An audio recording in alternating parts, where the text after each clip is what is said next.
ጤናይስጥልን አድማጮቻችን እንደምን ከረማችሁ እንደምን ሰነበታችሁ ይህ ኢትዮጵያ ዩናይትድ ሬዲዮ ነው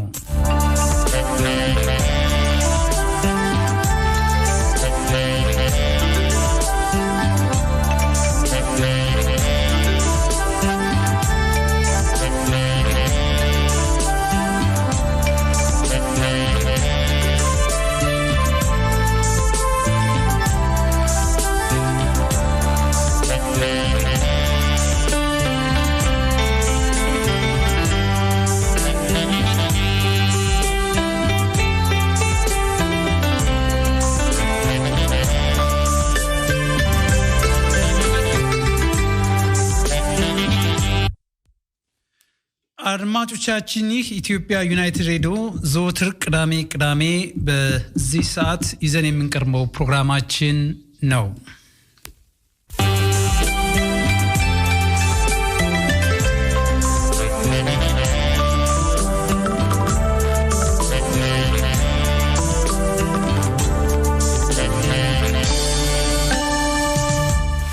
ይህ በመሃል አውሮፓ የሚገኘው ኢትዮጵያ ዩናይትድ ሬዲዮ ነው የኢትዮጵያ አንድነት ራዲዮ ከማንኛውም ፖለቲካ እምነት የማይወግን ነፃ የውይይት መድረክ ነው ዝግጅታችን የሚጀምርበት ቀንና ሰዓት በመሃል አውሮፓ አቆጣጠር ከቀኑ 3 ሰዓት እስከ 5 ሰዓት በዩኬ ከ2 ሰዓት እስከ 4 ሰዓት በኢትዮጵያ ሰዓት አቆጣጠር ከሰዓት ከ11 ሰዓት እስከ ምሽቱ 1 ሰዓት ወይም አሁን ሰዓት ተቀይሯል ከ10 ሰዓት እስከ 12 ሰዓት ዘወትር ቅዳሜ የተለያዩ ዝግጅቶች እናቀርባለን ይህንን ዝግጅት ከፈለጉበት ዓለም ወይም አገር ሆነው ማዳመጥ ይችላሉ አድማጮቻችን የዛሬው ዝግጅታችን የመመራው ከዚህ ከስቱዲዮ እኔ እስራኤል ገደቡ ነኝ እንዲሁም በኢትዮጵያ ዩናይትድ ሬዲዮ የመሰረተውና ከኔ ጋር የነበረው አቶ ጌታቸው በስራ ምክንያት ባለመኖሩ እሱን ያስታወስኩ እንዲሁም ከለንደን ታንጉት ከጀርመን ናትናኤል ከጀርመን ዳዊት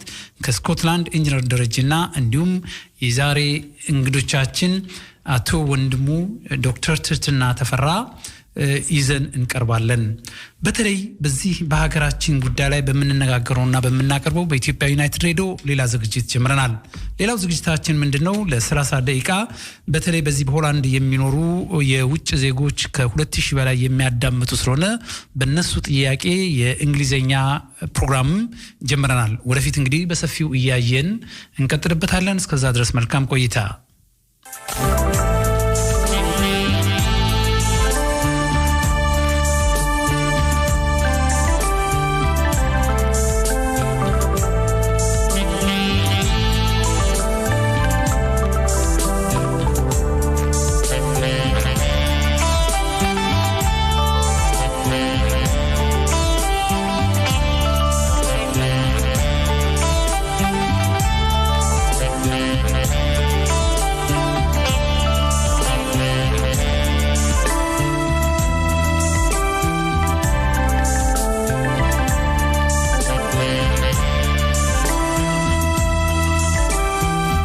አድማጮቻችን አሁን በቀጥታ ከአቶ ወንድሙ ጋር ሰዓታችንን ለመጠቀም ከአቶ ወንድሙ ጋር ያለውን የየሳምንቱ ፕሮግራማችን እንጀምራለን ከዛ በመቀጠል ከዶክተር ትትና ጋርና እንዲሁም ከታንጉት ጋር በመቅረብ ዝግጅታችንን እንቀጥላለን በመጀመሪያ ደረጃ እንግዲህ በመስመር ላይ የሚገኘው ኢንጂነር ወንድሙ በመካከላችን ይገኛል እንኳን ደህና መጣ ኢንጂነር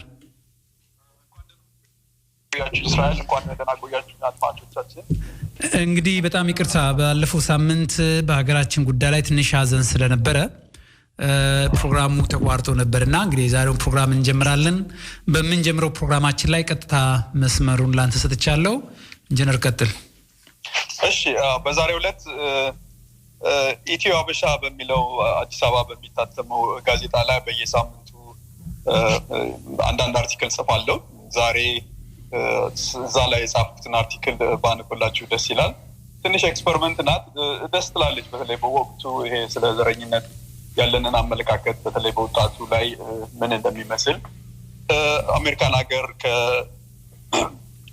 ከታዋቂው የመብት ተሟጋች የጥቁሮች መብት ተሟጋች ማርቲን ሉተር ከተገደለ በኋላ አንድ አስተማሪ እንዴት ወጣቶችን ሶስተኛ ክፍል ተማሪዎችን ብዙዎቻችሁ ምናልባት ልታውቁት ትችላላችሁ እንዴት አድርጋ ስለ ዘረኝነት መጥፎነት ስለ ዘረኝነት ምን እንደሚመስል ለማሳየት የሞከረችው ነው እንዳለ ለማንበብ ሞክራለሁ በ10 ደቂቃ ጊዜ ውስጥ ያልካለሁ እቀጥላለሁ እንግዲህ አርስቱ የሚለው ዘርን ማጥፋት እውን የሚሆንበትን የፍረጃ አስተሳሰብ ይላል ዘርን መሰረት ያደረገ ጭፍጨፋን የሚፈጽሙ አካላት የዘር ማጥፋት ተግባር ሊፈጸም የሚያደርጋቸው በቅድሚያ የሚያጠቁትን አካል እንደሰው እንዳያዩ መደረጋቸው ይህ በከፍተኛ መጠን የሚፈጸመውን ፍረጃን ተግባራዊ ለማድረግ ፕሮፓጋንዳ ዋናው መሳሪያ ነው ፕሮፓጋንዳ በቀጥታ የሰውን ሰው እንደ ሰውነቱ የምንረዳበትን የአእምሮን ክፍል እንዲቀየርና አመለካከቱ እንዲሳሳት ያደርገዋል አእምሯችን በፖለቲካ አጀንዳ አማካይነት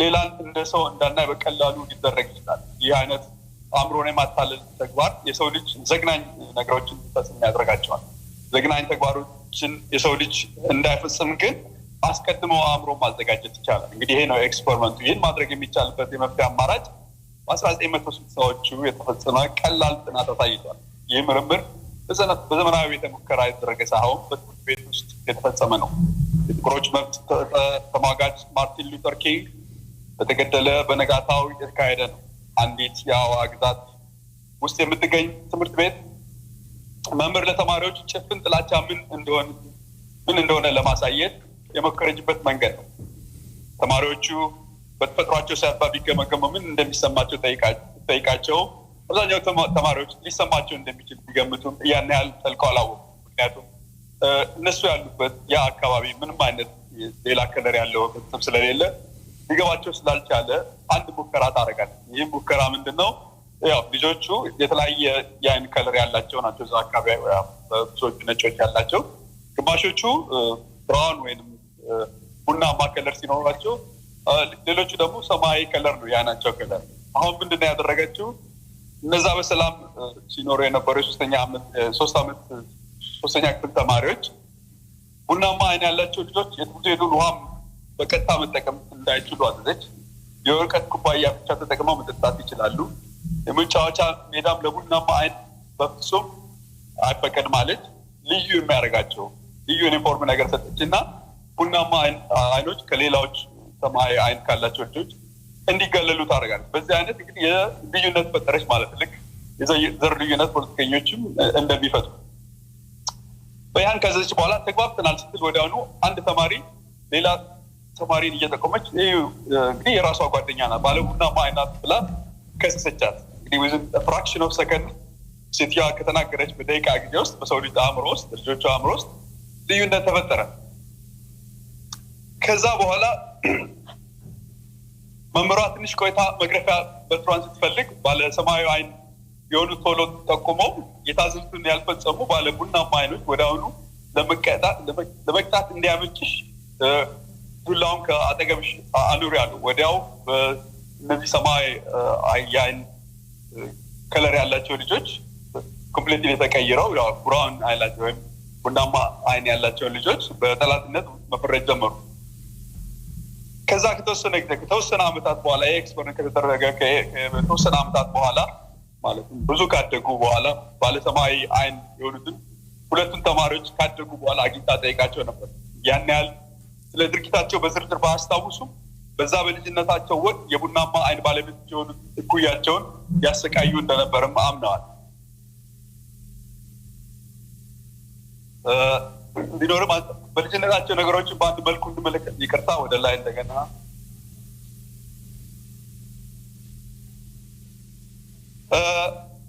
በዛ በልጅነት ወቅት የቡናማ አይን ባለቤት የሆኑ እኩያዎቻቸውን ያሰቃዩ እንደነበርም አምነዋል ያንን ያደረጉት ያለምንም ምክንያት የራሳቸውን የበላይነት ለሌላው ለማሳወቅ እንደነበረም ነግረዋታል አንደኛው ይበልጥ በመገረም በራሴ መልክ ተመልክቼ ራሴ ትንሽ ናዚ ሆኜ ነበር ብሎ እምነቱን ይገልጻል እሷ ያንን ከመናገራው በፊት በጓደኞቹ የነበሩት ላይ ሳይቀር በደል ለማድረግ ይፈልግ እንደነበረ ተናግሯል የመጀመሪያው ሙከራ አለቀ የመጀመሪያው ሙከራ እንግዲህ ሰማያዊ አይን ከለር ያላቸው የበላይነት ቡናማ ያላቸው የበታች እንዲሆኑ ነበር በሁለተኛው ቀን በዚህ መልክ የመጀመሪያው ቀን እንደዚህ ካለቀ በኋላ በሚቀጥለው ቀን ሙከራውን አገላብጣ ባለ ቡናማ አይኖች የሚለዩበትን መልክ ለባለ ሰማያዊ ሶማሌዎች እንዲሰጡ በማድረግ የነገረቻቸውን አዙራ ነግራ ለቡናማዎቹ ተጨማሪ ረፍት ጊዜ ሰጠች። ይህን ባዘዘችበት ጊዜ እንግዲህ በሁለተኛው ቀን የቡናማ አይን የበላይ እንዲሆኑ ሰማያዊ አይኖች ደግሞ የበታች እንዲሆኑ አዘዘች ማለት ነው። እነዚህ የሰማያዊ አይን ያላቸው መልክ ያላቸው ነገሮች በጣም ተገለባበጡባቸው። አምነው የነበረው የእነሱን የበላይነት ሲሆን በቀላሉ ያ ሁሉ ሲፈርስ ፍጹም ሊያምኑ አልቻሉ። ሰማያዊ አይን አለኝ ብሎ ይበልጥ ኮርቶ የነበረው አንድ ተማሪ ሲሸማቀቅ የመሸነፍ ስሜት ሲሰማው ሲወረው አስተዋለች። በዚህ አይነት መንገድ ቀልጣፋ የሆኑ የነበሩ የመጀመሪያው ቀን የበላይነት አድርጋቸው የነበሩ ተማሪዎች በአግባቡ እንኳን መንቀሳቀስ አቃታቸው። በጥቂት ንግግሮች የሰውን አመለካከት ሊዘልቅ በሚችል መልኩ መቀየር እንደሚቻል ህጻናቱ ያሳመኑት መምህራቸውና ራሳቸው ብቻ አልነበር።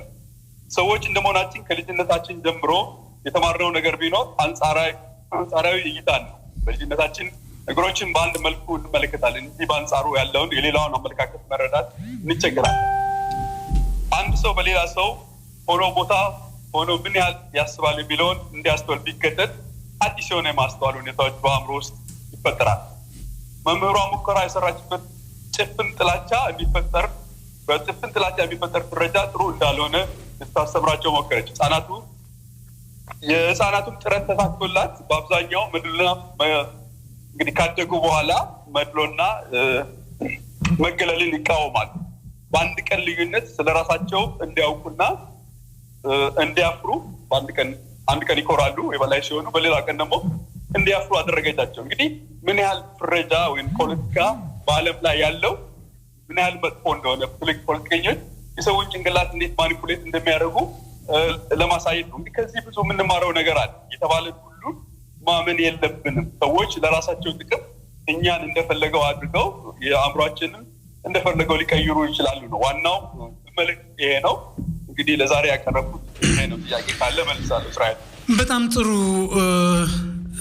ኢንጂነር ወንድሙ በእውነት ጥሩ አስተማሪ ነው። እኔ አንድ ጥያቄ እዚህ ላይ ያለን ምንድነው በተለይ አሁን ይሄ ዘረኝነት በዓለም አቀፍ ደረጃ እጅግ በጣም አጸያፊና የሰው ልጅ ከሰው የሚያበላላ ብዙ አይነት በኢኮኖሚም ሆነ በኑሮ ላይ እጅግ የከፋ ነገር እንደሚያመጣ ሁሉ ሰው ይታወቃልና አሁን ይሄ በአውሮፓና በአሜሪካ ሲደረግ የነበረው ዘረኝነት በእኛ ሀገር በዚህ በአንደኛው ክፍለ ዘመን የሰው ልጅ በአስተሳሰብ በአመለካከት ሌላ ቦታ በሄደበት ሰዓት እኛ ጋር ግን ዘረኝነቱ እጅግ አጸያፊ በሆነ መንገድ ከየትኛውም አቅጣጫ ከትግራይም ከኦሮሞም ከአማራም ከሶማሌም ከከምባታም ከሀዲያም በአጠቃላይ ኢትዮጵያ ውስጥ በጣም አስከፊ ነገር እየወረረና ያለው እንደወረርሽኝ በሽታና ምንድነው መፍትሄው? ምንድነው ማድረግ ያለብን? እንደ ማይንድ ሴት እንዲህ አይነት ነገሮች ከህብረተሰቡ ጉድለት ነው ወይስ ከካልቸር ጉድለት ነው ወይስ ምንድነው እንዲህ አይነቱ ነገር? በጣም ጥሩ እስራኤል። እንግዲህ ያው ትላንትና ማታ አንተም እንደምታውቀው እዚህ ትልቅ ምሽት ነበር። በዛ ላይ ተናጋሪ ነበርኩ በዚህ ጉዳይ ላይ እንዴት በሰው ልጅ አእምሮ ውስጥ ጭንቅላት ውስጥ እንደ በጓሮ ውስጥ ልክ አረም እንደሚበቅል የሰው ልጅ ጭንቅላት ውስጥ ዘረኝነት እንደሚበቅል በተቻለ መጠን ለማሳየት ሞክሬ ነበረ። እንደገና ደግሞ እንዴት መለወጥ እንደሚቻል ሪዋይር መደረግ እንደሚቻል ምንድነው ለምሳሌ ባለፈው ጊዜ ለመናገር እንደሞከርኩት በቀላሉ ውስጥ የቅርብ ጊዜ ትዝታ እናስታውስና ዶናልድ ትራምፕን እናስታውሳለን። እንዴት ነው በስልጣን ሊወጣ የቻለው? ምክንያታዊ ሆኖ አይደለም ስልጣን ላይ ሊወጣ የቻለው ትራምፕ።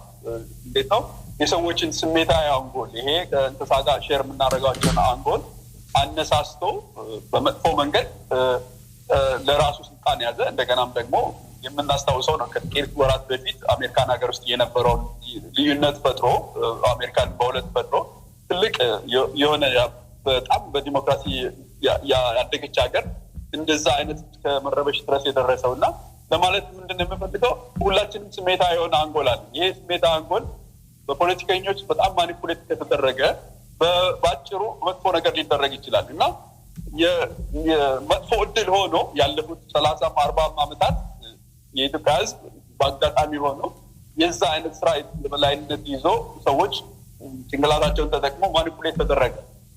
አሁን እዚህ ችግር ውስጥ ገባል። ሌላ ምንም ነገር የለም። እኛም እንደ ዩጎስላቭ፣ እንደ ሩዋንዳ፣ እንደ ጀርመኒ እንደዛ አይነት ችግር ውስጥ ገብተናል። በተወሰኑ ሰዎች ያለው መፍትሄ ምንድነው?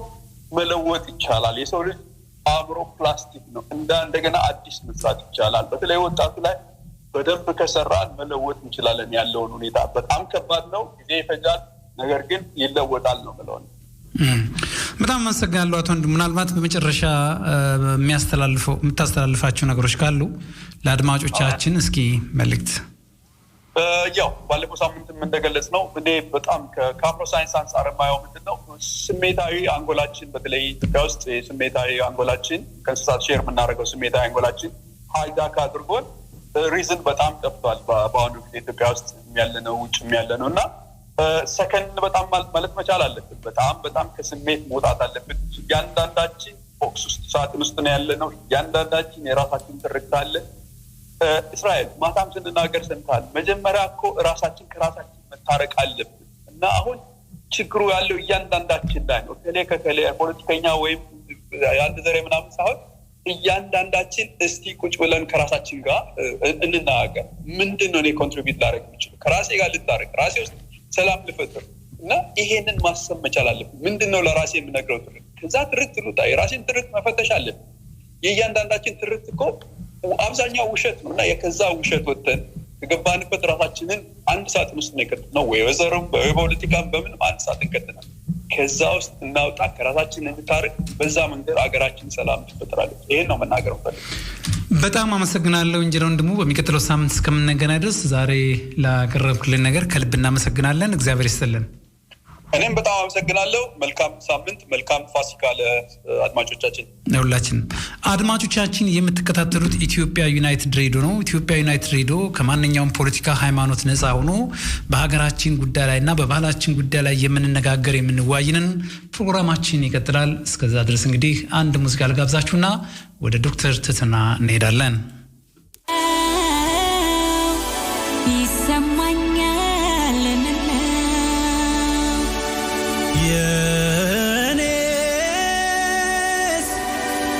ብሷል ከመላመድ ባይኔ ገባ መውደድ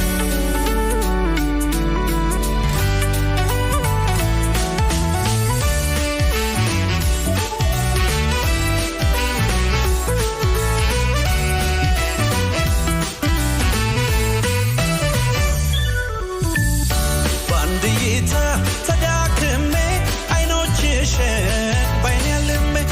ኩኝ ፍዝዝ ገናንቺን ሳይ ለኔ አዲስ ነው ይየጸባይ ባንድይታ ተዳክሜ አይኖችህን ባይኔ ስሜት ደጋገመኝ ልቤን እንዴት አዲስ ፍቅር አይነት ስሜት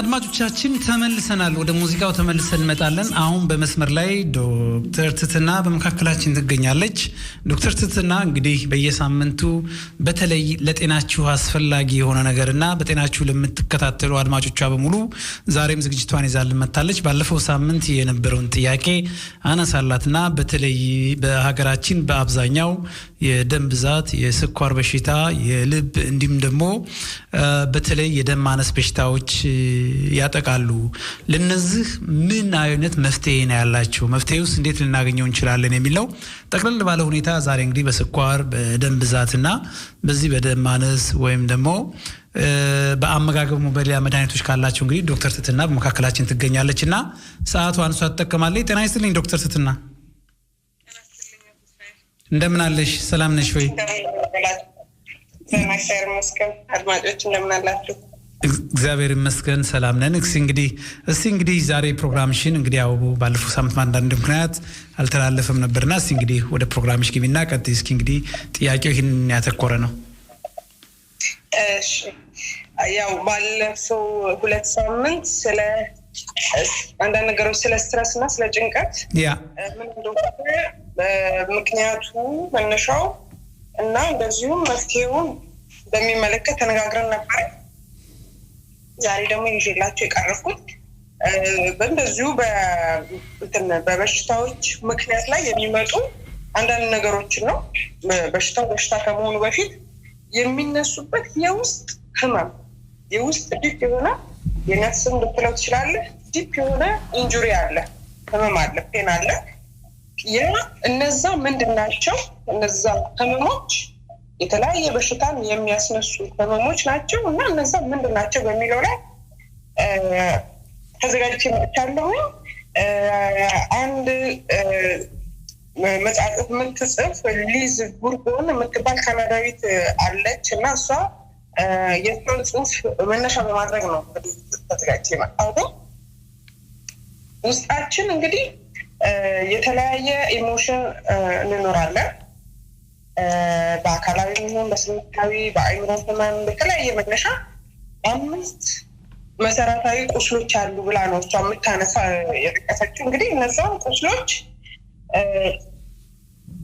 ምንድናቸው የሚለው ላይ ነው ምናተኩረው አንደኛ አለመቀበል ወይም ደግሞ ሪጀክሽን አንድ ነገር አለመቀበል ብዙ ጊዜ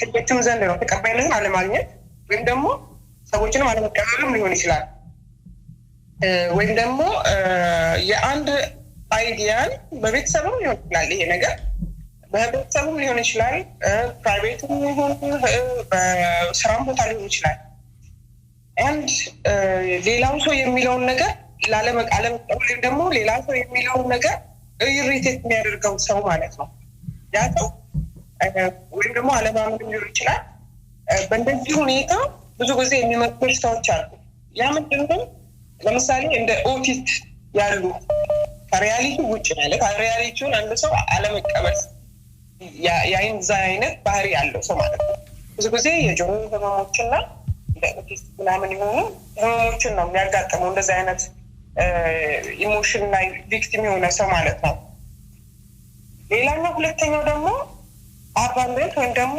መተው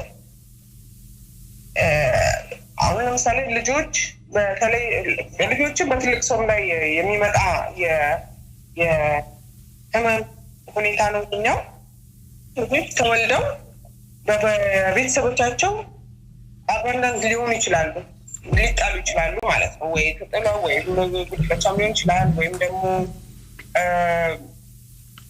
ሴፓሬሽንም ሊሆን ይችላል ኮምፕሊትሊ ዲኮኔክትድ መሆን ማለት ነው በዛ ሁኔታ የሚመጣ የህመም አይነት ነው ወይም ደግሞ በስራ ላይ የሚሆን በማህበራዊ መገለል እንደዛ አይነት የመሳሰሉ ህመሞች የሚረበሽ ሰው የሰልፍ ኮንፊደንስ ማጣት ነው ብዙ ጊዜ እንደዛ አይነት ህመም የሚመጣው ማለት ነው የቅናት ስሜት የእምነት ማጣት የስሜት አልባነት ችግር እና ከመጠን በላይ ሰውን ለማስደሰት ወይም ደግሞ ተቀባይነትን ለማግኘት ከአቅሙ በላይ የሆነ ኢፌክት ያደርጋል ያ ሰው በዛ ጊዜ ክሬት የሚያደርገው የሳይኮሎጂካል ኢፌክት ነው ህመም ነው ይሄኛው ሁለተኛው ብላ ነው ታስቀምጣ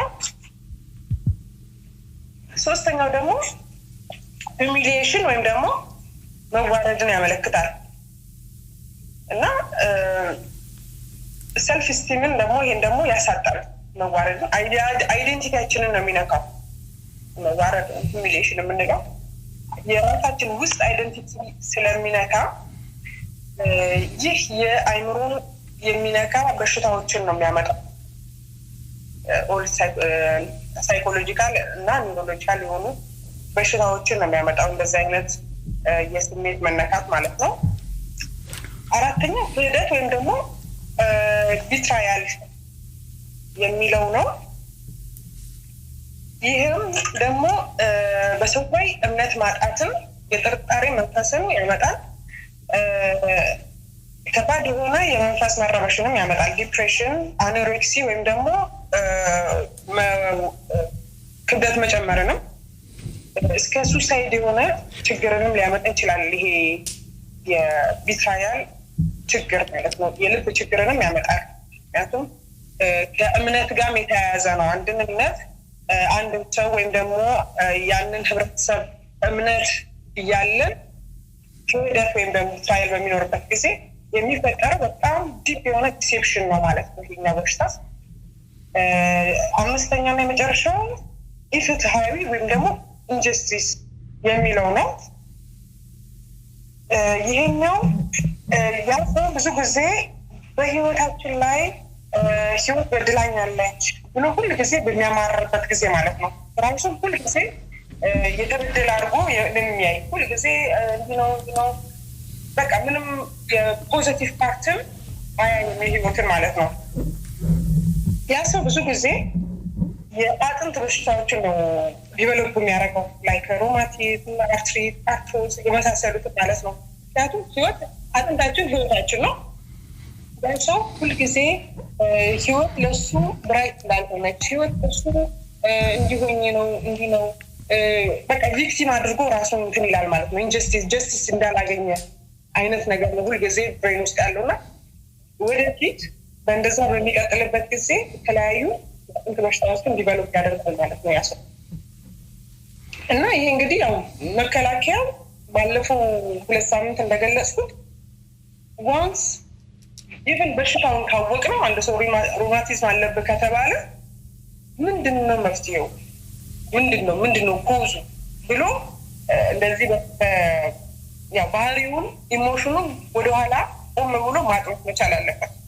ያንን ካወቀው ከዛ በኋላ ግን አክሴፕታንስ ነው ነገሮችን ልክ እንደ ሩቲን ላይፍ አድርጎ አክሴፕት በማድረግ ኢሞሽኑ ላይ መስራት መቻል አለበት ማለት ነው። እነዚህም በሽታዎች ራዲኬት ለማድረግ ማለት ነው እና በዛ ሁኔታ ጥሩ ውጤት ያመጣል ብዬ ነው የማስበው። ከዛ እንግዲህ በተጨማሪ አሁን እንደተናገርከው ሳይ አመጋገብም ወሳኝነት አለው። እንግዲህ አንድ ኢሞሽን ቪክቲም ስንሆን ምግባችንም ከዛው ጋር የተያያዘ ነው። ለምሳሌ የትራይዞን ወይም ደግሞ የክህደት ይታያል የሚለው ስሜት ለምሳሌ አንድ ባለቤት ለምሳሌ እምነታቸውን አጉለው የሚባለው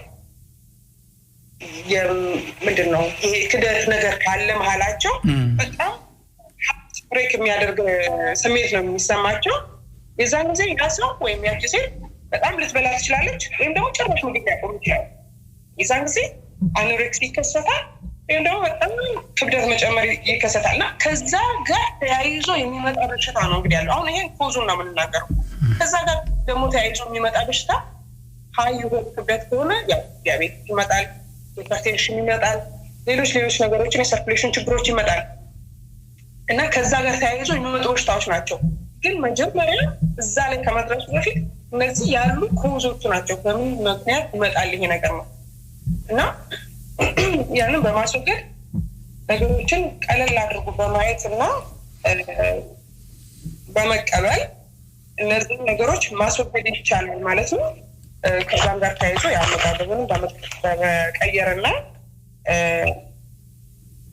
የራስን ያው ኮንትሮል በማድረግ በሽታዎችን በቀላሉ መከላከል ይቻላል ወደ ሌላ ኮምፕሊኬሽን ሁኔታ ከመግባታችን በፊት ማለት ነው። እንግዲህ የዛሬ ዝግጅት ይሄን ይመስላል። እስራኤል በጣም ጥሩ ነው። በተለይ የውስጥ ህመም የተለያዩ በሽታን የሚነሱበትን የተለያዩ ኢሞሽን ገልጸሻቸዋል። ከነዚህም ውስጥ 5 መሰረታዊ ነገሮች አሉ። 5 መሰረታዊ ነገሮች አንደኛው አለመቀበል፣ ሁለተኛው መተው፣ ሶስተኛው መዋረድ፣ አራተኛው ክህደት፣ አምስተኛው ፍትህ ማጣት። እነዚህ በሙሉ ለሰውነታችን ወይም ደግሞ ለሚፈጠረው ማንኛውም በሽታ አስተዋጽኦ ያደርጋሉ። እነዚህም በሽታዎች አስተዋጽኦአቸውን ለመከላከል ይቻላል። ያም መጀመሪያ ወደ ኋላ መለስ ብሎ ነገሮችን ማጥናት ነው የሚል አስተምሮ ነው ያቀረብሽልን ዶክተር።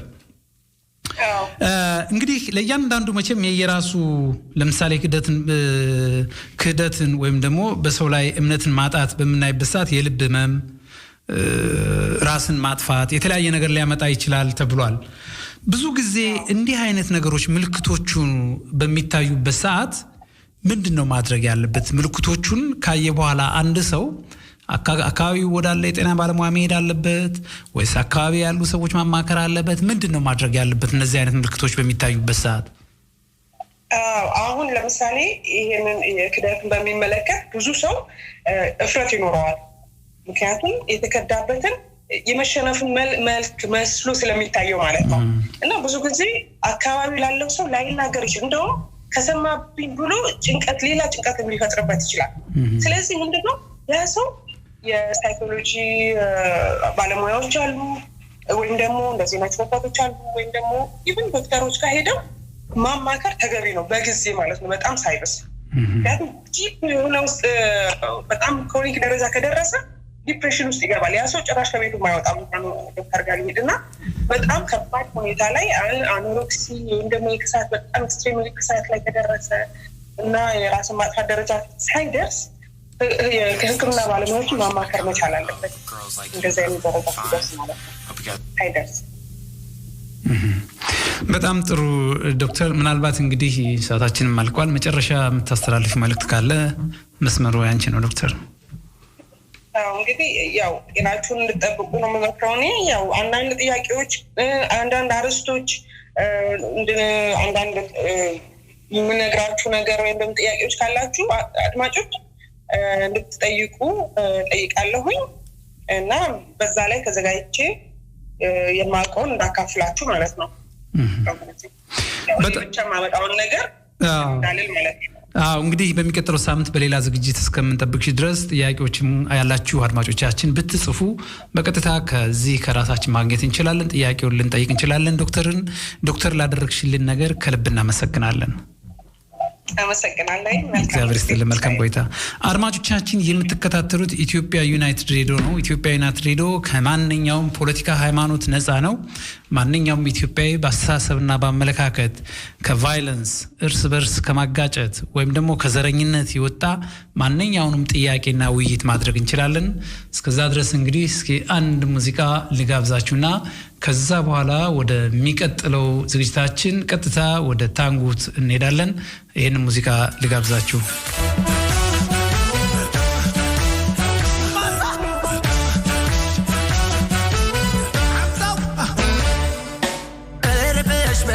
ይላል ደርሶ አንጀቴ ሲያያች እንዳሞት ናብላኝ ተርታኝ ተናዳር ችዬ እንጀለቀ እርብሽ ይላል ደርሶ አንጀቴ ሲያያች እንዳሞት ናብላኝ ተርታኝ ተናዳር ችዬ እንጀለቀ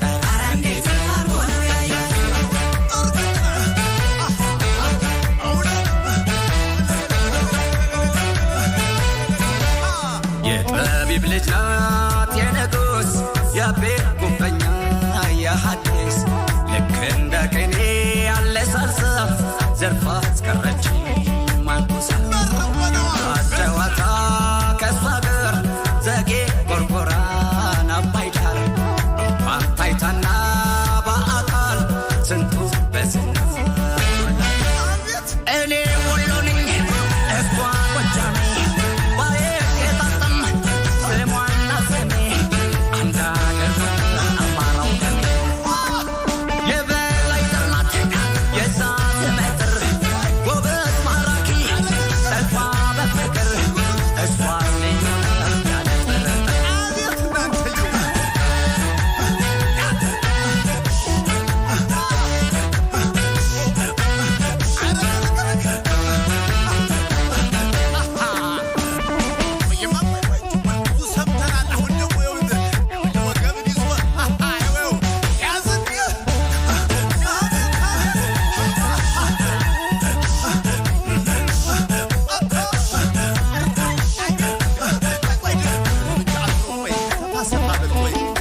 አድማጮቻችን አሁን ተመልሰናል አሁን ያለንን ዝግጅት ደግሞ ከታንጉት ጋር እንቀጥላለን ልዩ ልዩ ዝግጅቶች ስላሉን በመስመር ላይ ጠብቁን ጤና ይስጥልኝ ታንጉት እህታችን እንዴት ነሽ ጤና ይስጥልኝ እስራኤል እንደምን አለ አድማጮቻችን እንደምን ከረማችሁ ሰላም ናችሁ ወይ እግዚአብሔር ይመስገን ሰላም ነን እንደምን ሰነበታችሁ እናንተ እግዚአብሔር ይመስገን ደህና ነን አንተ ደህና ነህ ቤተሰቡ ሁሉ ሰላም ነው ሁሉ ሰላም እንዴት ነው ኮቪድ እንግዲህ ከባድ ነው ይመስገን ብለን እንለፈው ሌላ እንግዲህ የሚባል ነገር የለምና እስቲ እንግዲህ ሌሎች ዝግጅቶች ስላሉ ቀጥታ ወደ ዝግጅትሽ ግቢ።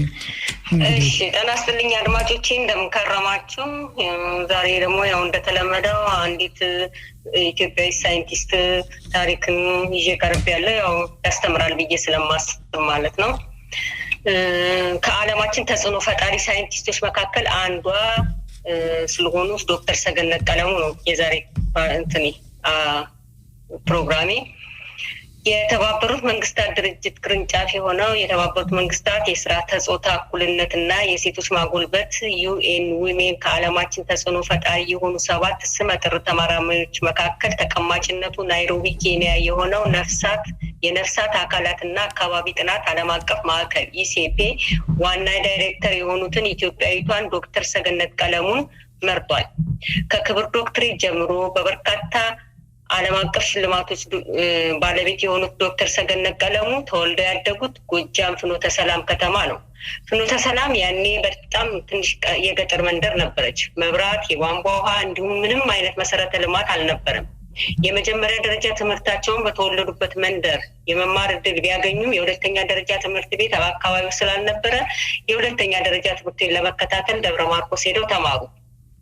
በወቅቱ ከቤተሰብ ማንም አብሯቸው ያልነበረ ቢሆንም ዓላማው ትምህርት ነውና ብቸኝነትን ተጋፍጦ መማር የግድ ሆኗል። ከዚህ በተጨማሪ ወላጆቼ በእኔ ላይ እምነት ነበራቸው። የትም ብሄድ ራሴን ተንከባክቤ እንደማስተዳደር ያውቃሉ የሚሉት ዶክተሯ ቤተሰቦቻቸው በእርሳቸው ያላቸው መተማመን በኩራት ያስታውሳሉ። ዶክተር ሰገነት የልጅነት ጊዜያቸው እንጨት ለቅመው እህል በእጃቸው እየፈጩ ብቅል እያበቀሉ ደረቆት ለጠላ አዘጋጅተው ቤተሰቦቻቸውን እያገዙ ይማሩ እንደነበር ያስታውሳሉ። ያኔ የፊደል ዘር አያለሁ ብሎ የትምህርት ቤት ደጃፍ የረገጠ ፈተና የሚሆንበት ደብተር፣ እስክሪብቶ፣ እርሳስ ማሟላት ነው። ትምህርት ቤቱም ቢሆን በቁሳቁስና በመጽሐፍት የተሟላ አይደለም የሚሉት ዶክተር ሰገነት ማጣት ልምድ ሆኗቸው ዛሬም በቢሯቸው እርሳስና እስክሪብቶ እንዲሰበስቡ አድርጓቸዋል። በልጅነታቸው አስቸጋሪ እንደነበሩ የሚናገሩት ዶክተር ሰገነት ዛፍ ላይ መውጣት፣ አህያ መጋለብ፣ ሴት አትሰራውም የተባለውን በሙሉ ለመስራት ይሞክሩ እንደነበር ይናገራሉ። በልጅነታቸው ቤታቸው እህቶቻቸውን ለማጨት ሽማግሌ ሲላክ ለሳቸው የመጣ አንድም ጠያቂ አለመኖሩን በትዝታ ወደኋላ ተመልሰው የሚናገሩት ዶክተሯ ምክንያቱ ደግሞ ማህበረሰቡ ሴት ልጅ መሆን አለባት ከሚለው ስነምግባር ውጪ በማሳየታቸው መሆኑን ይናገራሉ። ይህ ጥሩ ድልም እንደሌሎች በልጅነታቸው ሳይዳሩ በትምህርታቸው ገፍተው ከቤተሰቦቻቸው ባሻገር የሀገር ማኩሪያ ሊሆኑ ይችለዋል። የዶክተር ሰገነት ቤተሰቦች ማንበብና መጻፍ ባይችሉም በትምህርት ያምኑ ነበር። ስለዚህ ልጆቻቸውን በአጠቃላይ አስተምረዋል። እህትና ወንድሞቼ በአጠቃላይ 7ታችንም ትምህርት ቤት ሄደናል ይላሉ። እህቶቻቸው ቀደም ብለው ያገቡ ቢሆኑም ከፊደል የለያቸው አንዳችም ኃይል እንዳልነበረም ይናገራሉ። ዶክተር ሰገነት ዩኒቨርሲቲ ለመግባት ውጤት የመጣላቸው ጊዜ ጎረቤቶቻቸው ጠላ፣ አሮቄ ምግብ እየያዙ መጥተው ቤተሰቦቻቸውን እንኳን ደስ አላችሁ እያሉ ቀኑ ሙሉ እንዳሳለፉ ይናገራሉ። በደስታ የተሰኙት ዶክተር ከአንዲት ገጠር መንደር ወጥተው ሰፊ ወደሆነች አዲስ አበባ ሲመጡ ግን ድንግርግር ብሏቸው እንደነበር ያስታውሳሉ። መጸዳጃ ቤት ሜዳ ላይ ነው የለመድነው፣ እዛ ደግሞ ቤት ውስጥ ነው። እንዴት ውሃ እንደሚለቀቅ አላውቅም። ሻወር ቤት ውስጥ ነው የምንታጠበው። ፍኖተ ሰላም ሆነን ወንዝ ውስጥ ሄደን ነው ገላችን እንታጠብ የነበረው። ትልቅ ልዩነት ነው የሚሉ ዶክተር ሰገነት ቴሌቪዥንና ስልክ አጠቃቀም ሌላ እንግዳ ነገር ሆኖባቸው እንደነበር በትዝታ ወደኋላ ተመልሰው ይናገራሉ። ዶክተር ሰገነት የመጀመሪያ ዲግሪያቸውን ካጠናቀቁ በኋላ ለሁለተኛ ዲግሪ አሜሪካ ሄዱ።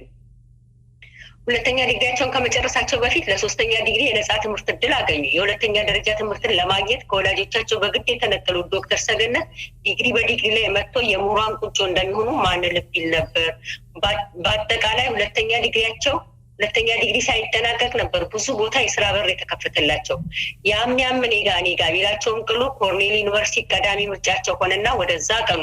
ፈተና የህይወት አንዱ ክፍል ነው ብሎ የሚያምኑት ዶክተር ሰገነት ፈተናዎችን እንዴት እወጣቸዋለሁ ብሎ ማሰብ እንጂ ተስፋ መቁረጥን አስበው አለማወቃቸውን ይናገራሉ። ደቡብ አሜሪካ ኮሎምቢያ ከፍተኛ ተመራማሪ በመሆን ለአንድ ዓለም አቀፍ ድርጅት የምርምር ስራ ለመስራት በዓለም ላይ ካሉ ተመራማሪዎች ጋር ተወዳድረው አለፉ። በኮሎምቢያ ጥቁር ሳይንቲስት እሳቸው ብቻ ነበሩ። እናም በአጋጣሚ ወደ ተቋሙ የሚመጡ ጎብኚዎች ሲመለከቷቸው የጽዳት ሰራተኛ ወይም ሌላ ዝቅተኛ ስራ ላይ ተስተማሩ ይመስሏቸው እንደነበር ያስታውሳሉ። ሌላው በኮሎምቢያ የሚያስታውሱት ተቀጥረው እንዲሄዱ አካባቢ የተፈጠረው አንድ አጋጣሚ ነው። በተቋሙ ስራ ሲጀምሩ 17 የቤተ ሙከራው ሰራተኞች ነጮች ነበሩ። ለቤተ ሙከራው ትልቅ ብር ተመድቦ በርካታ ቁሳቁስ ተሟል ተሟልቶ ኃላፊነቱ ተሰጣቸው። ሴት ለዚያውም ጥቁር እንዲሁም ወጣትና ቀጫጫ ከመሆናቸው የተነሳ የተሰጣቸው ኃላፊነት ያልተዋጠለት አንድ ሰራተኛ ማስቸገር ጀመረ። በዛ ላይ ስፓኒሽኛ ቋንቋ ለመቻላቸው ፈተናውን የበለጠ አከበደው። የሙከራ ጊዜ የተሰጣቸው ደግሞ ለ6 ወር ነበር። በ6 ወር ውስጥ መልክ መያዝ ያለበት ነገር መልክ ይዞ ውጤት ይጠበቃል። ታዲያ በዚህ ሁሉ ፈተና ውስጥ ሆነው በአንድ ዕለት በስራቸው የነበሩ ሰራተኞችን ስብሰባ በጸሐፊያቸው አማካኝነት እያስተራጎሙ ሲያወያዩአቸውና የስራ አመራር ሲሰጡ ያ ልግመኛ የሆነ ባለሙያ ያልተገባ ነገር ተናገራቸው።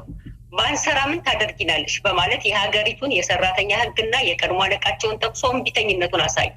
ከየት እንደመጣሽ እኮ እናውቃለን ብሎ የኢትዮጵያን ረሃብ አነሳ።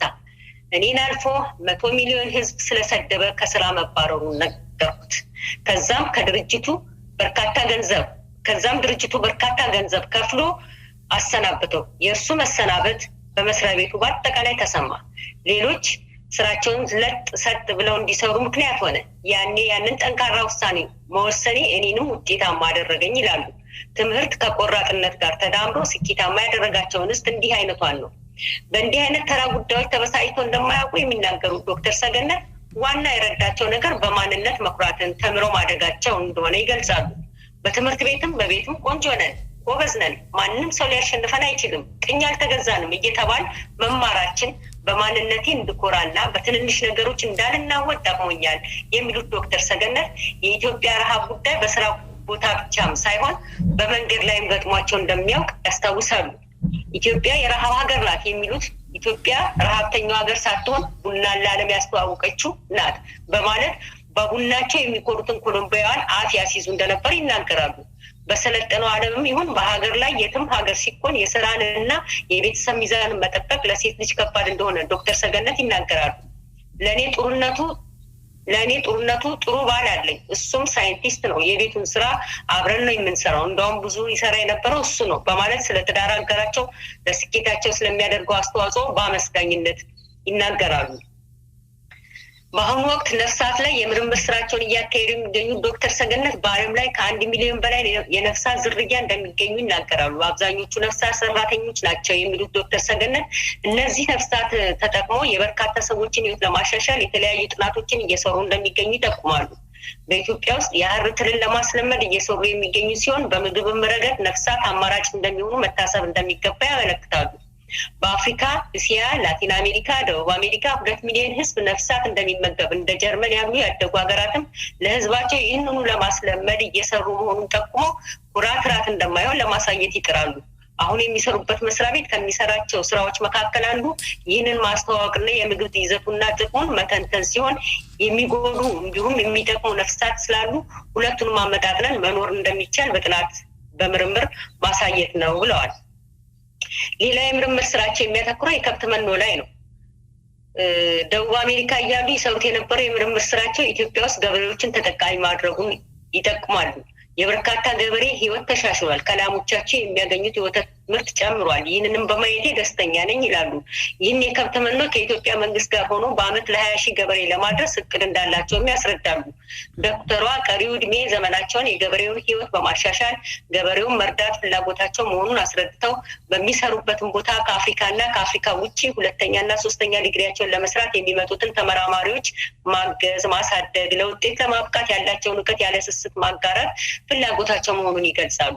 ዶክተር ሰገነት በግል ህይወታቸው ከቤተሰብ የላቀ ዋጋ ያለው ነገር አይታያቸውም። ያላቸውን ጊዜ በሙሉ ከቤተሰቦቻቸው ጋር ማሳለፍ የደስታ ምንጫቸው እንደሆነ ያስረዳሉ። ባለቤቴ አይሰራም፣ አሁን ታሟል፣ ደስ የሚለኝ እሱን መንከባከብና ልጄን ለስኬት ማብቃት ነው ይላሉ። ሌላ ደስታ የሚሰጣቸው ነገር ጎበዝ የሆኑና እድል ያጡ ሰዎችን እድል ሰጥቶ ማብቃት ነው። የራሳቸውን ህይወት መለስ ብሎ በማስታወስና የትምህርት እድል ባያገኙ ምን ሊሆኑ እንደሚችሉ በማጤን ግለሰቦችም ሆኑ መንግስት ትምህርት ላይ ማተኮር እንዳለበት አሳስበዋል ይላል። ያገኘሁት ከአዲስ ዘመን ላይ ነው ጽሁፉን።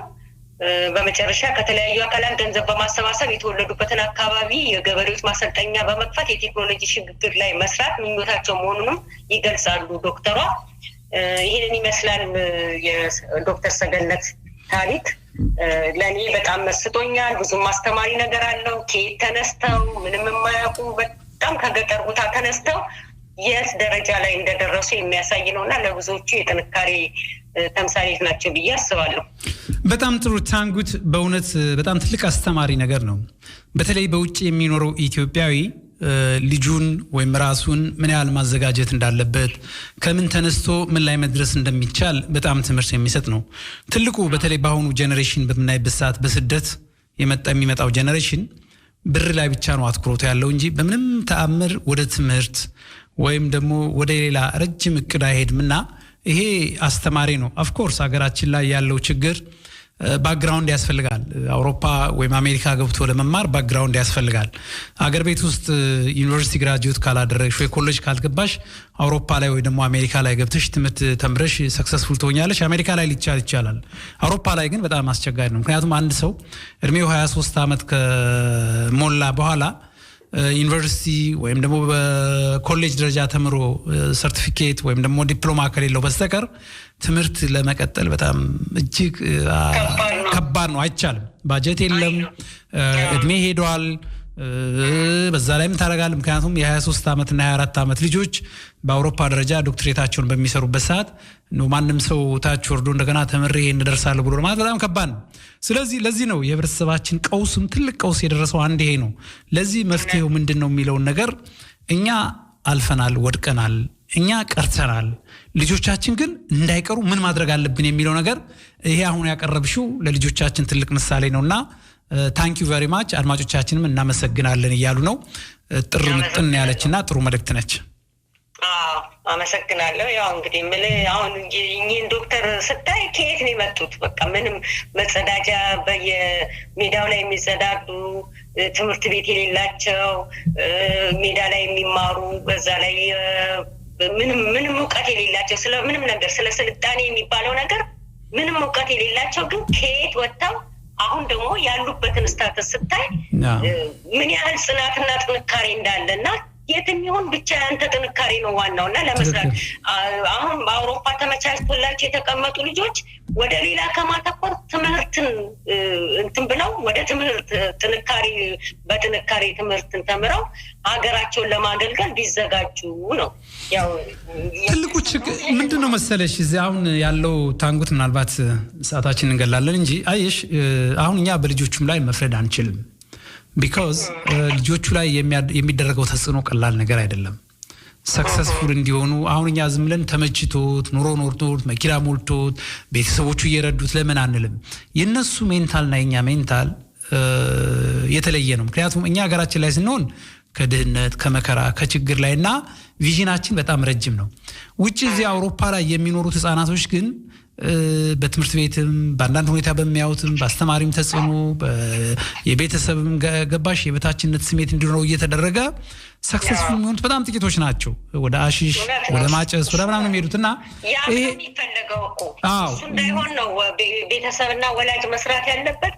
የሚፈለገው አውሮፓ አብዛኛው በተረጂነት ብቻ እንዲቀጥል ነው የሚፈለገው። እሱ ነው የሚፈለገው። ግን ልጆቹንም እኮ ለመርዳት አሁን ምክንያቱም ደግሞ የማድረግ ያለበት ከራሱ ኤክስፒሪየንስ ተነስቶ ልጆቹን እንዲሆናችሁ እንዳትፈሩ የቻለውን መንገድ አይችልም። ሜንታል ቶርቸር ይሉታል። አትችም አሁን እንደው አንዳንዱ እድል ገጥሞት እንደው አልፎ ይሆናል እንጂ ህፃናቶቹን ሲጠይቋቸው ምን ያናግርሃል፣ ምን ያናግርሻል፣ እንዴት ነው የሜንታል ቶርቸር አድርጋል ተብሎ ይከሰሳል። ህፃናቱን ትነጠቂያለሽ፣ እነሱም ወዳልሆነ ቦታ ላይ ይሄዳሉ። እንደዚህ አይነት ችግር ነው ያለውና ለማንኛውም ያቀረብሽው ነገር ግን በጣም አስተማሪ ነገር ነውና ለሁሉም እግዚአብሔር ይርዳን። አሜን አሜን ይርዳን። አመሰግናለሁ። አድማጮቻችን የምትከታተሉት ኢትዮጵያ ዩናይትድ ሬዲዮ ነው። ኢትዮጵያ ዩናይትድ ሬዲዮ ከማንኛውም ፖለቲካና ሃይማኖት ነፃ ሆኖ በሀገራችን ጉዳይ ላይ ትክክለኛ ኢንፎርሜሽን ከዛም ደግሞ በሙያ የተደገፉ ኢትዮጵያንን በውጭም በአገር ውስጥም ላሉት ኢትዮጵያን እንዲያስተምሩና በተለይ በሀገራችን ላይ ያለውን ሁኔታ ለመገንዘብ በየሳምንቱ የምናቀርበው ኢትዮጵያ ዩናይትድ ሬዲዮ ነው። ኢትዮጵያ ዩናይትድ ሬዲዮ ከኢትዮጵያ አልፋ በውጭ ለሚኖሩ አድማጮቻችን የውጭ ዜጎች የእንግሊዝኛ ፕሮግራም ጀምረናል።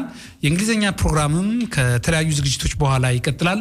እስከዛ ድረስ ይህን ሙዚቃ ልጋብዛችሁና ቀጥታ ወደ አገራችን ችግር ነው እኛ የምንገባው። የአገራችንን ችግር እንወያያለን። የአገራችንን ችግር ስንወያይ ይሄ ችግር እንዴት ተነሳ፣ ምንስ መፍትሄው በምንድን ነው የሚለው ከደረጀ ጋርና ከዳዊት ጋር ውይይት እናደርጋለን። ምናልባት አቶ ዳዊት ካልተመቸው ከደረጀና እኔ ብቻ እናደርጋለን። እስከዛ ድረስ እንግዲህ የጀመርኩትን ሙዚቃ ልጋብዛችሁ። መልካም ቆይታ።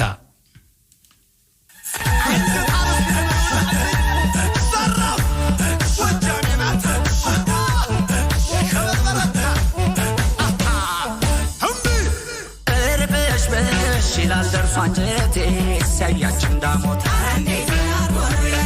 ናብላኝ ጠርታኝ ተናዳር ችዬ እንድልቅ እርብሽ ይላል ደርሶ አንጀቴ ሲያያች እንዳሞት ናብላኝ ጠርታኝ ተናዳር ችዬ እንድልቅ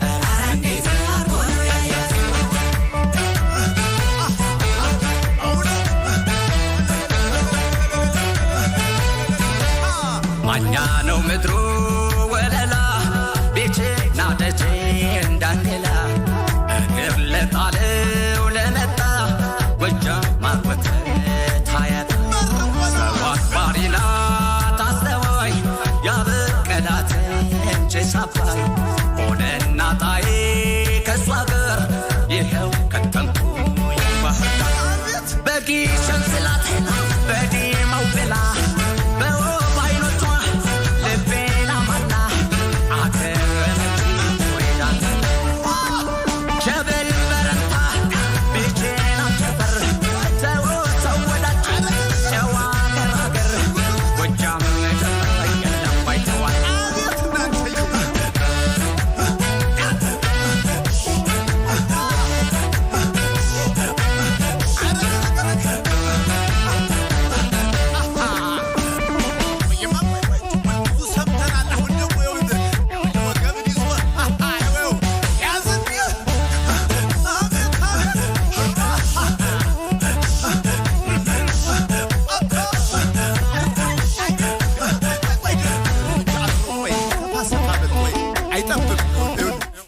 አድማጮቻችን ወደ ፕሮግራማችን ተመልሰናል። የኢትዮጵያ ዩናይትድ ሬዲዮን ለመርዳት በጠየቅነው መሰረት ኢትዮጵያ ዩናይትድ ሬዲዮ ከሚረዱን አድማጮቻችን መካከል እህታችን ሰርካለም፣ እህታችን እህተማርያም፣ እህታችን ገነት ለኢትዮጵያ ዩናይትድ ሬዲዮ ሌሎቻችሁም ለኢትዮጵያ ዩናይትድ ሬዲዮ ለመርዳት ለምታደርጉት ነገር ከልብ እናመሰግናለን። ኢትዮጵያ ዩናይትድ ሬዲዮ እንግዲህ እንደምታውቁት 3 ዓመት ሙሉ በተለያየ አይነት መንገድ እያደረግና ያለ ነው። በዚህ ምክንያት እናንተም በተለይ የኢትዮጵያ ዩናይትድ ሬዲዮን ለመርዳት ዝግጁ መሆናችሁን ከልብ እናመሰግናለን። እኛም እንግዲህ ወደፊት ወለታችሁን በዚሁ አጋጣሚ ለመመለስ ከናንተ ጋር ዝግጁ ነን ያለነው። እግዚአብሔር ይስጥልን።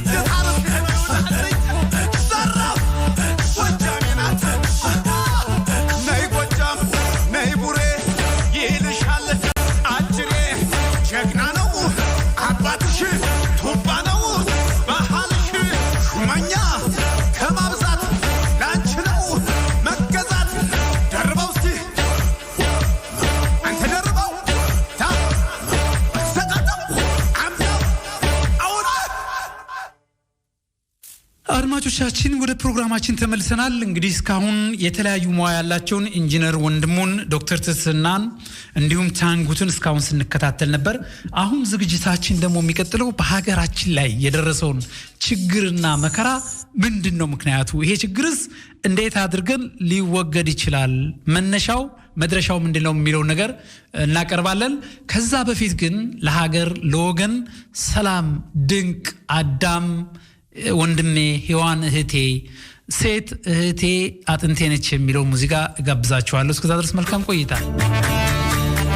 ይሽታጊነ አርፊያ ሎንጋ ይሽታጊነ ዶራ አንተነ ወይቴ ዶላ ታ ካብዛ ዜቴ ማናር ፈርሜ አንግናታሜ ሳግለስት ይየ አርፊ ሳግለስት ጊታር ሳቢንሴ ዋዳ ጋማር ታክስቲ ዋቸ ይየ ኤክሳር በዚ ሳምሰ ሶምዜ ጎድሜ ታፋርሶኬ ሶምዜ ወንታር አበሶኬ ኪላ ኢስኔ ኪላ ቲኬ ኢቴ ወጨ ሶም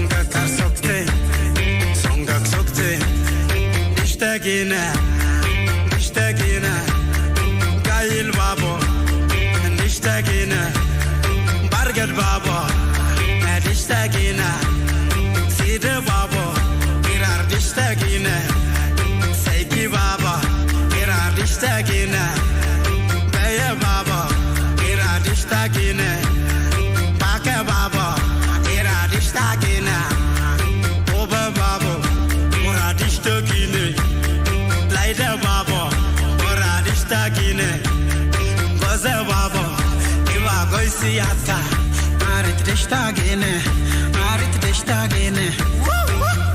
oh no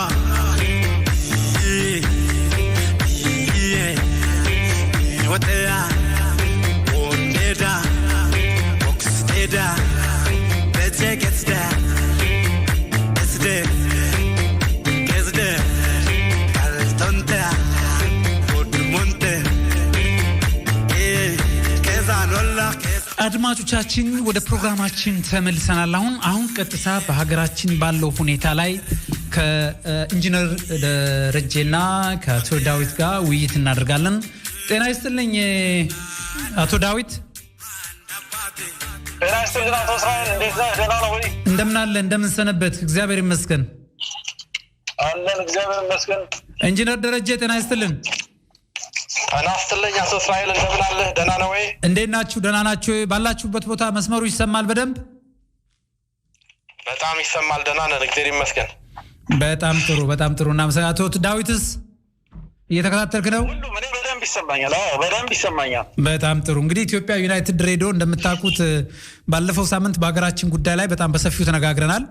አሁን ደግሞ እንደምታዩት የሀገራችን ሁኔታ ዛሬ በደንብ መነጋገር መቻል አለብን። እንደምታውቁት ሀገራችን ላይ ቢያንስ ለዚህ ለ70 ዓመት የብዙ ኢትዮጵያ ደም እየፈሰሰ ነው ያለው።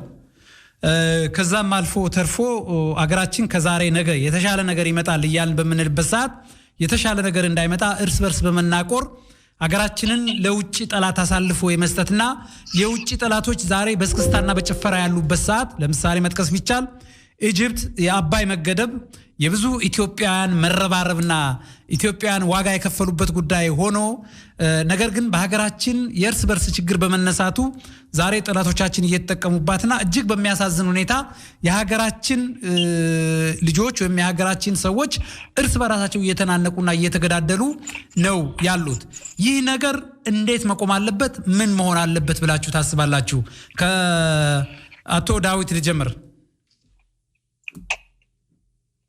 ጥሩ ጥያቄ ነው። የሞኝ መንገድና ማንም የማያተርፍበት ነው ሂደቱ። እንደምናየው ማንም ሰው የሚያተርፍበት አይደለም። ነገር ግን እኔ በመጀመሪያ ደረጃ የዚህን ባለው በአሁን ሁኔታ በገባንበት ችግር የአንበሳውን ድርሻ የችግሩን አንበሳ ድርሻ መውሰድ ያለባቸው በመንግስት አስተዳደር ውስጥ ያሉ ሰዎች ናቸው ብዬ ነው ብለው። ምክንያቱም ተገቢውን እንትናቸውን እየተወጡ አይደለም፣ የሚጠበቅባቸውን ኃላፊነት እየተወጡ አይደለም። እንደውም መወጣትን ብቻ ሳይሆን እንደውም በአንዳንድ አካባቢ እነሱ ራሱ የችግሩ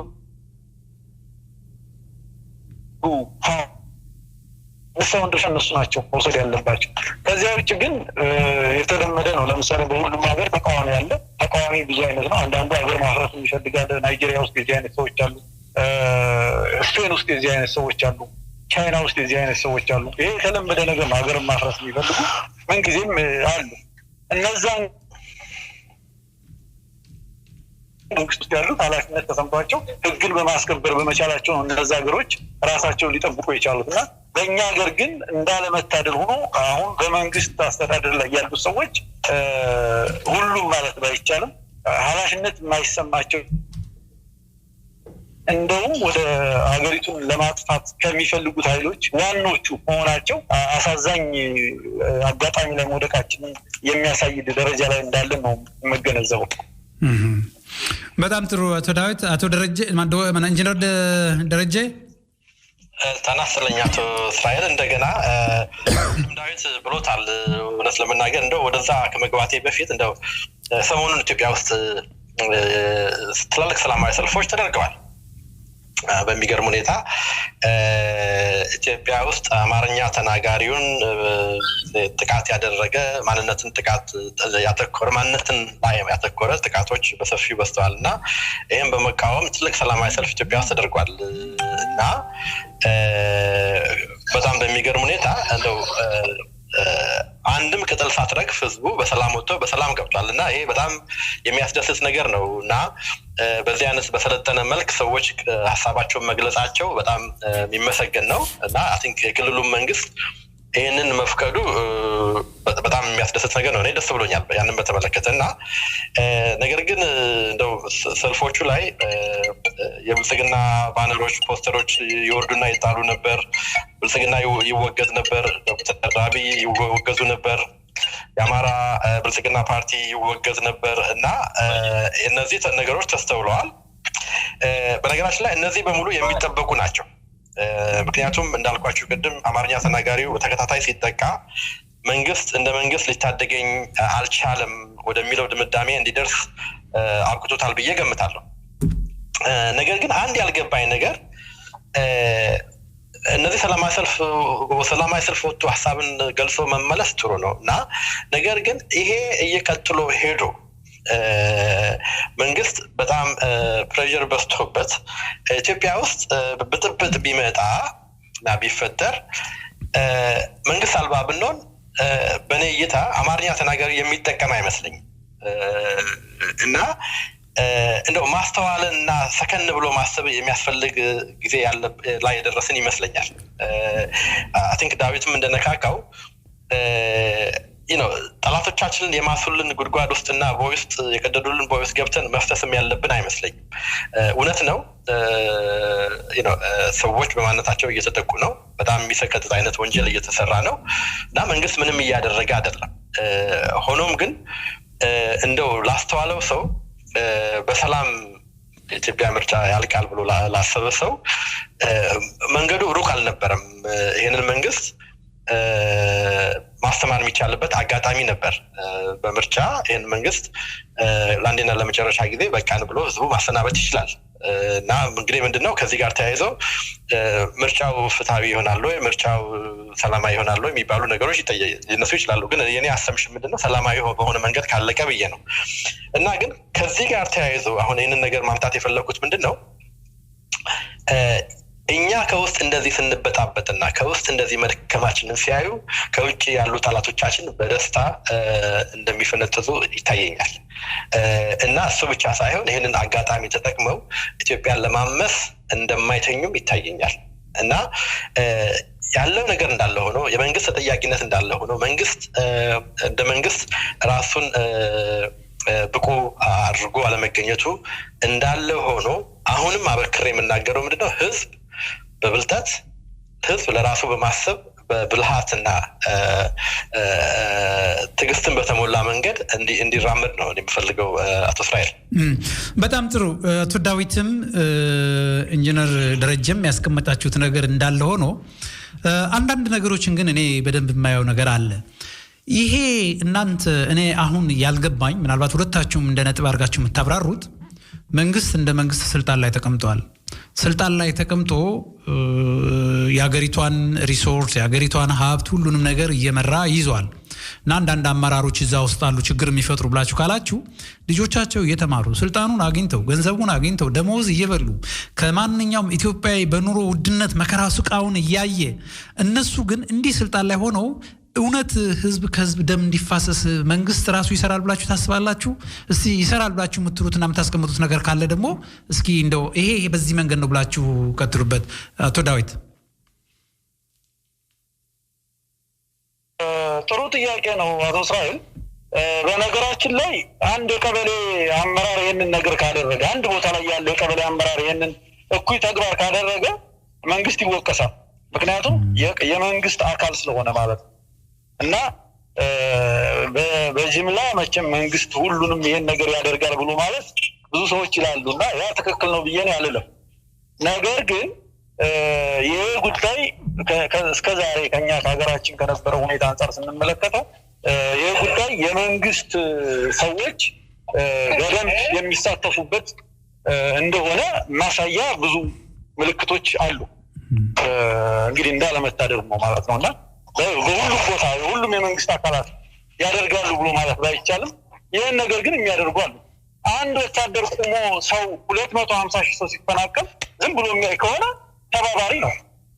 ይሄ እኮ ግልጽ ነገር ነው። ምንም እኮ እንትን የሚል ነገር አይደለም አሁን ሰሜን ሸዋ በቀደም 250 ሺህ ተፈናቅሏል 250 ሺህ አይደለም እኮ ሁለት ሰው እኮ እስከሚፈናቀል እንዴት ይጠበቃል እና እኔ የለበትም ብዬ ማለት አልችልም ነገር ግን በመንግስት ውስጥ የተሰገሰጉ በጣም ብዙ ቶክሲክ የሆኑ መጥፎ ሰዎች ስላሉ እነዛ ሰዎች ሀገራችንን ወደ መጥፎ ሁኔታ ይዘዋት እየሄዱ ነው መንግስት ወካቁ ተመልሶ እነዚህን ሰዎች የሚመነጥርበት ሁኔታ ካላደረገ መንግስት ነገር ይወድቃል ምክንያቱም ማንም ዘላለማዊ መንግስት በምድር ላይ የለምና ቢያስቡበት ጥሩ ነው የሚል ነው እንግዲህ ዛሬ ምክር ሊሰጥበታል በጣም ጥሩ ፖይንት አቶ ዳዊት ኢንጂነር ደረጀ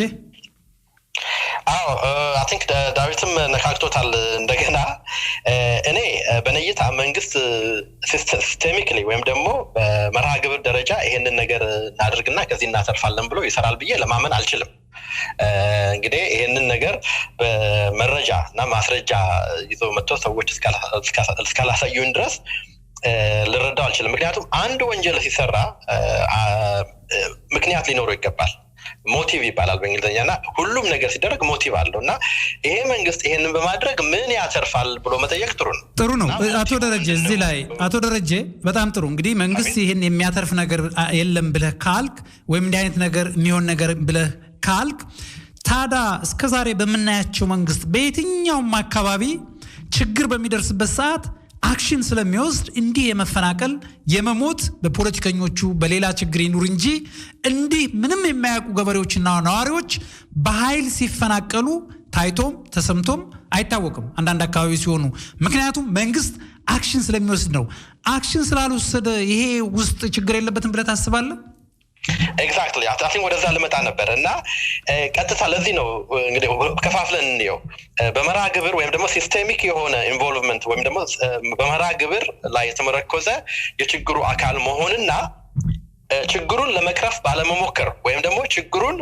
ኮምፕሊትሊ እንደ ችግር ባለማየት የችግሩ አካል የመሆኑ ሁለት ነገሮች ናቸው ያሉት እኔ ያልኩኝ ያለሁት ምንድነው በመርህ ደረጃ ችግሩን ለመፍጠር የውም የችግሩ አካል ለመሆን መንግስት ይሰራል ብዬ አላምንም ምክንያቱም ያተርፈው ነገር የለም ነገር ግን ይሄ መንግስት ተጠያቂ የሚሆነው ምንድነው ኃላፊነት ያለበት እርምጃ ባለመውሰዱ የሰዎችን ህይወት መከላከል ባለመቻሉ የሰዎችን ራይት ቱ ላይፍ ወይም ደግሞ ለህይወት ዋስትና ባለመስጠቱና ሰዎች እንደ ዜጋ የትኛውም የኢትዮጵያ ቁራጭ መሬት ላይ ሄዶ ኑሮ መስርተው ልጆቻቸውን ማሳደግና ህይወታቸውን መምራት እንዲችሉ ባለማድረጉ መንግስት ተጠያቂ ነው ይሄን ካልኩኝ በኋላ ግን መንግስት ውስጥ ባድ አፕል ይባላል በእንግሊዘኛ በአማርኛ መጥፎ ኮክል ብለው በሁሉም መንግስት ውስጥ ባድ አፕል የሆኑ ሰዎች አሉ እና እዚህ መንግስቱም በፊት ተናግሬያለሁ 3-4 ጊዜ ይሄ መንግስት በአዝጋሚ ለውጥ ነው እዚህ የደረሰው ያ አዝጋሚ ለውጥ ደግሞ አንደኛ ፍጥነት ነበረው ሁለተኛ ከመጀመሪያው ችግር ገጥሞታል ምክንያቱም ኢህአዴግ በአዝጋሚነት ለውጥ ለመሄድ ወደፊት ሲነሳ ሁሉም የኢህአዴግ አባል ፓርቲዎች ሀሳቡን ደግፈውት ነበር መሀል ላይ ግን በተፈጠረው ችግር የተወሰኑ ሰዎች ሄደው ምሽግ ቆፍረው ጦርነት ልከፍታለን አሉ ሌሎችም አኮረፉ እና በዚህ ውጥንቅጥ ውስጥ አዝጋሚ ለውጡ እንደተፈለገው አልሄደም በዚህ አዝጋሚ ለውጥ ውስጥ ይሄ ለውጥ መጣልን ሳይሆን መጣብን የሚሉ የድሮ የመንግስት መርሃ ግብር ውስጥ ወይም ደግሞ የድሮ መንግስት ኢንፍራስትራክቸር ውስጥ የነበሩ ሰዎች አላኮረፉም ማለት አይቻልም እና እነዚህ ሰዎች አሁን የሚያሳዝነው ነገር ምንድነው አንዳንዶቹ እነዚህ ሰዎች እዚህ መንግስት ውስጥ ይኖራሉ ስለዚህ ይሄን መንግስት ያዳከሙ ስለሚመስላቸውና ምናልባትም ማትረፍ የሚችሉት ከድሮ ከነበረው አይነት መንገድ ነው ብለው የሚያስቡ ከሆነ እዚህ ነገር ውስጥ ቀጥታ ሊገቡ ይችላሉ ለምሳሌ እነዚህ ነገሮች አሉ ብሎ ማሳያ እንደው መጠርጠር የሚቻልበት መንገድ አንዳንዱ አካባቢ ህዝቡ ሆ ብሎ ሊመጡብን ነው ሊጨርሱን ነው እየተባለ ጦሩ ጥሎ ይወጣል አሉ ምዕራብ ወለጋ ውስጥ እንደዚህ ሆኗል ብለው ሰዎች ሲናገሩ አይቻለሁ በዩቲዩብ ቴሌቪዥን መስኮት ላይ ማለት ነው እና ይሄ ለኔ ሲስተሚክ ነው የሚመስለኝ አንደኛ ሁለተኛ ሰዎቹ የያዙት መሳሪያ የታጠቁት ትጥቅ እንደ መንግስት ነው እንጂ እንደ ተራ ሽፍታም አይደለም ይሄም ምናልባት እንድትጠረጥር ያደርጋል የመንግስትን ንብረት ይጠቀማሉ ወይ የመንግስትን አቅም ይጠቀማሉ ወይ ወደሚለው ደግሞ እንድታዘነብል ይረዳሃል እና ነገር ግን እነዚህን ሁሉ አስቀምጦ እንደው ጥርጣሬ በሌለ መልኩ ወይም ደግሞ beyond reasonable doubt መንግስት እጁ አለበት ብሎ ለመናገር አይቻልም ሆኖም ግን አሁንም ወደፊትም ደግሜ የምናገረው ምንድነው ይሄ መንግስት ኃላፊነቱን መወጣት ባለመቻሉ የችግሩ አካል ነው ስለዚህ ከተጠያቂነት አያመልጥም ነው ማለት እስራኤል በጣም ጥሩ ነው ሁለታችሁም እንግዲህ ለመጨረሻ አንድ ጥያቄ ላቀርብላችሁ ኢትዮጵያ እንደምታዩት ለሀገር የደሙ ለሀገር የወደቁ አገር ወዳዶች ሳይሆኑ ሁሉ ጊዜ ምላሳቸው የረዘመ አስመሳዮች ጥቅም ፈላጊዎች ከዛ አልፎ ተርፎ የራሳቸውን ጉዳይ አስፈጻሚዎች ብዙ ጊዜ በመንግስት አካባቢ ለ70 ዓመት ሲሽከረከሩ ኖረዋል የሚሰሩ የሚለፉ አመራሮች ቢኖሩም ከስር ደግሞ የሚገዘግዙና አገሪቷ ወዳልተፈለገበት ቦታ እድገት እንዳይኖራት በብልጣ ብልጥነት የሚሽከረከሩ አሉ እንግዲህ በደርግ ጊዜ የነበረው በመናይ ጊዜ መንግስት እየወደቀ ያለ አካኪ ዘራፍ ቁራጡ መሪያችን መንግስቱ ኃይለ ማርያም ይያሉ ሲያሽቃብጡ የነበሩ ካድሬዎች ዛሬ በአውሮፓ በአሜሪካ በተለያየ ቦታ ላይ ተሰደው ኢህአዲግን 30 ዓመት ወይም ደግሞ 27 ዓመት ሙሉ አፈርድሜ ሲያስበሉ ቆይተው ዛሬ ደግሞ ተሽከርክረው ገብተው ከመንግስት ጋር ሆነው ዛሬም እያጨበጨቡ ዛሬም እያስመሰሉ ቂም በቀላቸውን እየተወጡ ህዝብ ከህዝብ ጋር እንዲጋጭ እያደረጉ መንግስት ማከል ተቀምጠው ብዙዎቹ ይታያሉ ይህ እንዲህ አይነቱ ነገር ደግሞ ለሚቀጥለው ሌላው ትግል ተጀምሮ በእነሱ ላይ እርምጃ ለመውሰድ አገሪቷ ወዳልተፈለገ አቅጣጫ ላይ እንደምትሄድ ብዙ አቅጣጫዎች ያሳያሉና ይሄ መንግስት በተቻለ አቅም ለዲሞክራሲ ለመብት ለእኩልነት እታገላለሁ ብሎ ካለ እንዲህ አይነት አሽቃባጮቹን ገዳዮችን አስገዳዮችን ይዞ በሀገሪቷ ውስጥ ሰላም ይመጣል ብላችሁ ታስባላችሁ የወደፊቱ የሁሉ አቅጣጫ የኦሮሞው የትግራዩ የአማራው የመለያየት ጉዳይ የነኚህ ግለሰቦች ጥቅም ፍለጋ በሁለት በሶስት ዓመት ከዶክመንት ጋር እንዳየነው ሚሊየን ቢሊየነር የሆኑ ሰዎች አሉ በስደት ላይ የነበሩ ሰዎች ዛሬም በደህንነቱ ውስጥ ገብተው ብዙዎቹን ያሽማቀቁ እስከ መግደል ደረጃ እስከ ማስገደል ደረጃ እስከ መጠቆም ደረጃና እስከ ማሽማቀቅ ደረጃ ደርሰዋል ይሄ በተለያየ ቦታ ሚዲያ እንደመሆናችን መጠን ከነስም ዝርዝራቸው እየመጣ ያየነው ነው ያለው እንዲህ አይነቱን ነገር እንደ መንግስት እንደ አድቫይስ ወይም ደግሞ ለመንግስት እንደ አገር ወዳድነት ምን ነው የምታስተላልፉት መልእክት ሁለታችሁንም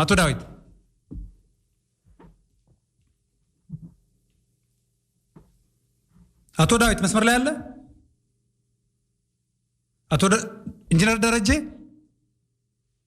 እኔ ያለሁኝ አቶ እስራኤል አይ ቲንክ አቶ ዳዊት ተቋርጧል መሰለኝ እሺ ችግር ገጥሞታል ኦኬ ቀጥል እና እኔ ልቀጥል መሰለኝ ይቻላል ቀጥል እኔ በእውነቱ እነዚህን ሰዎች አሁን ያልካቸውን ሰዎች ወይም ደግሞ እኔ መጥፎ መንፈሶች ወይም የኢትዮጵያ ነቀርሳዎች ምላቸውን ሰዎች ተሸክሞ ሰላም እናመጣለን ብሎ የሚያስብ መንግስት ካለ የዋሆች ናቸው እኔም መንግስትም ያስባል ብዬ አልገምትም እንደው ዛሬ ካድሬ ሳልሸት አልቀርም እንደዚህ ስናገር ምናልባት ምንድነው ነፃ ውይይት ነው ባይዘወይ ደረጀ ይሄ ምንድነው እኛ ሬዲዮናችን ከማንኛውም ነፃ ነው ግን የሚታየንን ስህተት ሊሆን ይችላል ስህተትን ደግሞ መታረም እንችላለን የሚታየንን በአገራችን ጉዳይ ላይ ግን ያለ ፍርሃት ያለ ምንም አስመሳይነት ግን ግልጽ በግልጽ መነጋገር መቻል አለብን ኢህአዲግንም በወያኔ ጊዜ የነበሩ ሰዎች ካንተ በፊት ልቅደም ካንተ በፊት ልደቅ ይሉ የነበሩ ሰዎች ዛሬ ወንጀለኛ አድርገውት ዛሬ እንደሞ በአዲስ ቆዳቸውን ገልብጠው በአዲስ የመጡ ሰዎች አሉ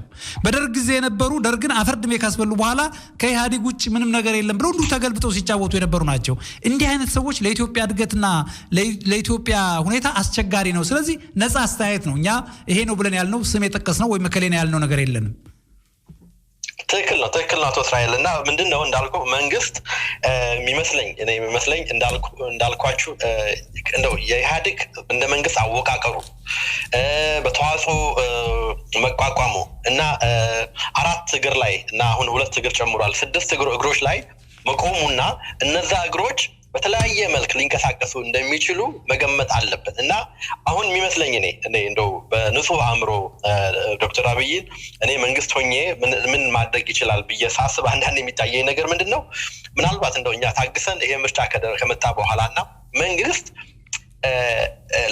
ሌጂቲሜሲ ችግር አለበት አሁን ማለት የቅቡልነት ችግር አለበት ይሄ መንግስት በምርጫ አልመጣም የህዝብ ውክልና የለውም ማለት ይቻላል እና ከዛም ተያይዘው በኮቪድ ምክንያት ምርጫው ለተወሰነ ጊዜ ተራዝሟል ስለዚህ ይሄ የዚህ መንግስት ቅቡልነት ጊዜ አልፏል እና አንዳንድ እርምጃዎች በጣም ዲሳሲቭ በሆነ መንገድ ወይም ደግሞ በቆራጥነት መውሰድ የሚቸገርበት ታይም ይመስለኛል እንደው በቅንነት ካሰብነው ማለት ነውና የኔ ግምት ምንድነው ውስጥ የተሰገሰጉትን በተለያየ መልኩ እንዳልኳችሁ በተዋሰው ስለሆነ ይሄ መንግስት የተዋቀረውና በብልጥ ይሄ ብልጽግናም አሁን እንደው ከተዋሰው ለመሸሽ እየሞከረ ነውና ሆኖም ግን የወረሰው ከድሮ ሲስተም የወረሰው ነገር ምንድነው በተለያዩ ጎጦስ ባሉ ድርጅቶች ተጣምሮ ነው ይሄን ነገር ፎርም ያደረጉትና ከዛ የተያያዘ ያደረ የዞረ ድምር ያለ ይመስለኛልና ይሄ የቅቡልነት ነገር ለአንዴና ለመጨረሻ ጊዜ ከተፈታ በኋላና ይሄ መንግስት ተመርጦ እንደገና ሌላ 5 ዓመት የመግዛት ማንዴት ካገኘ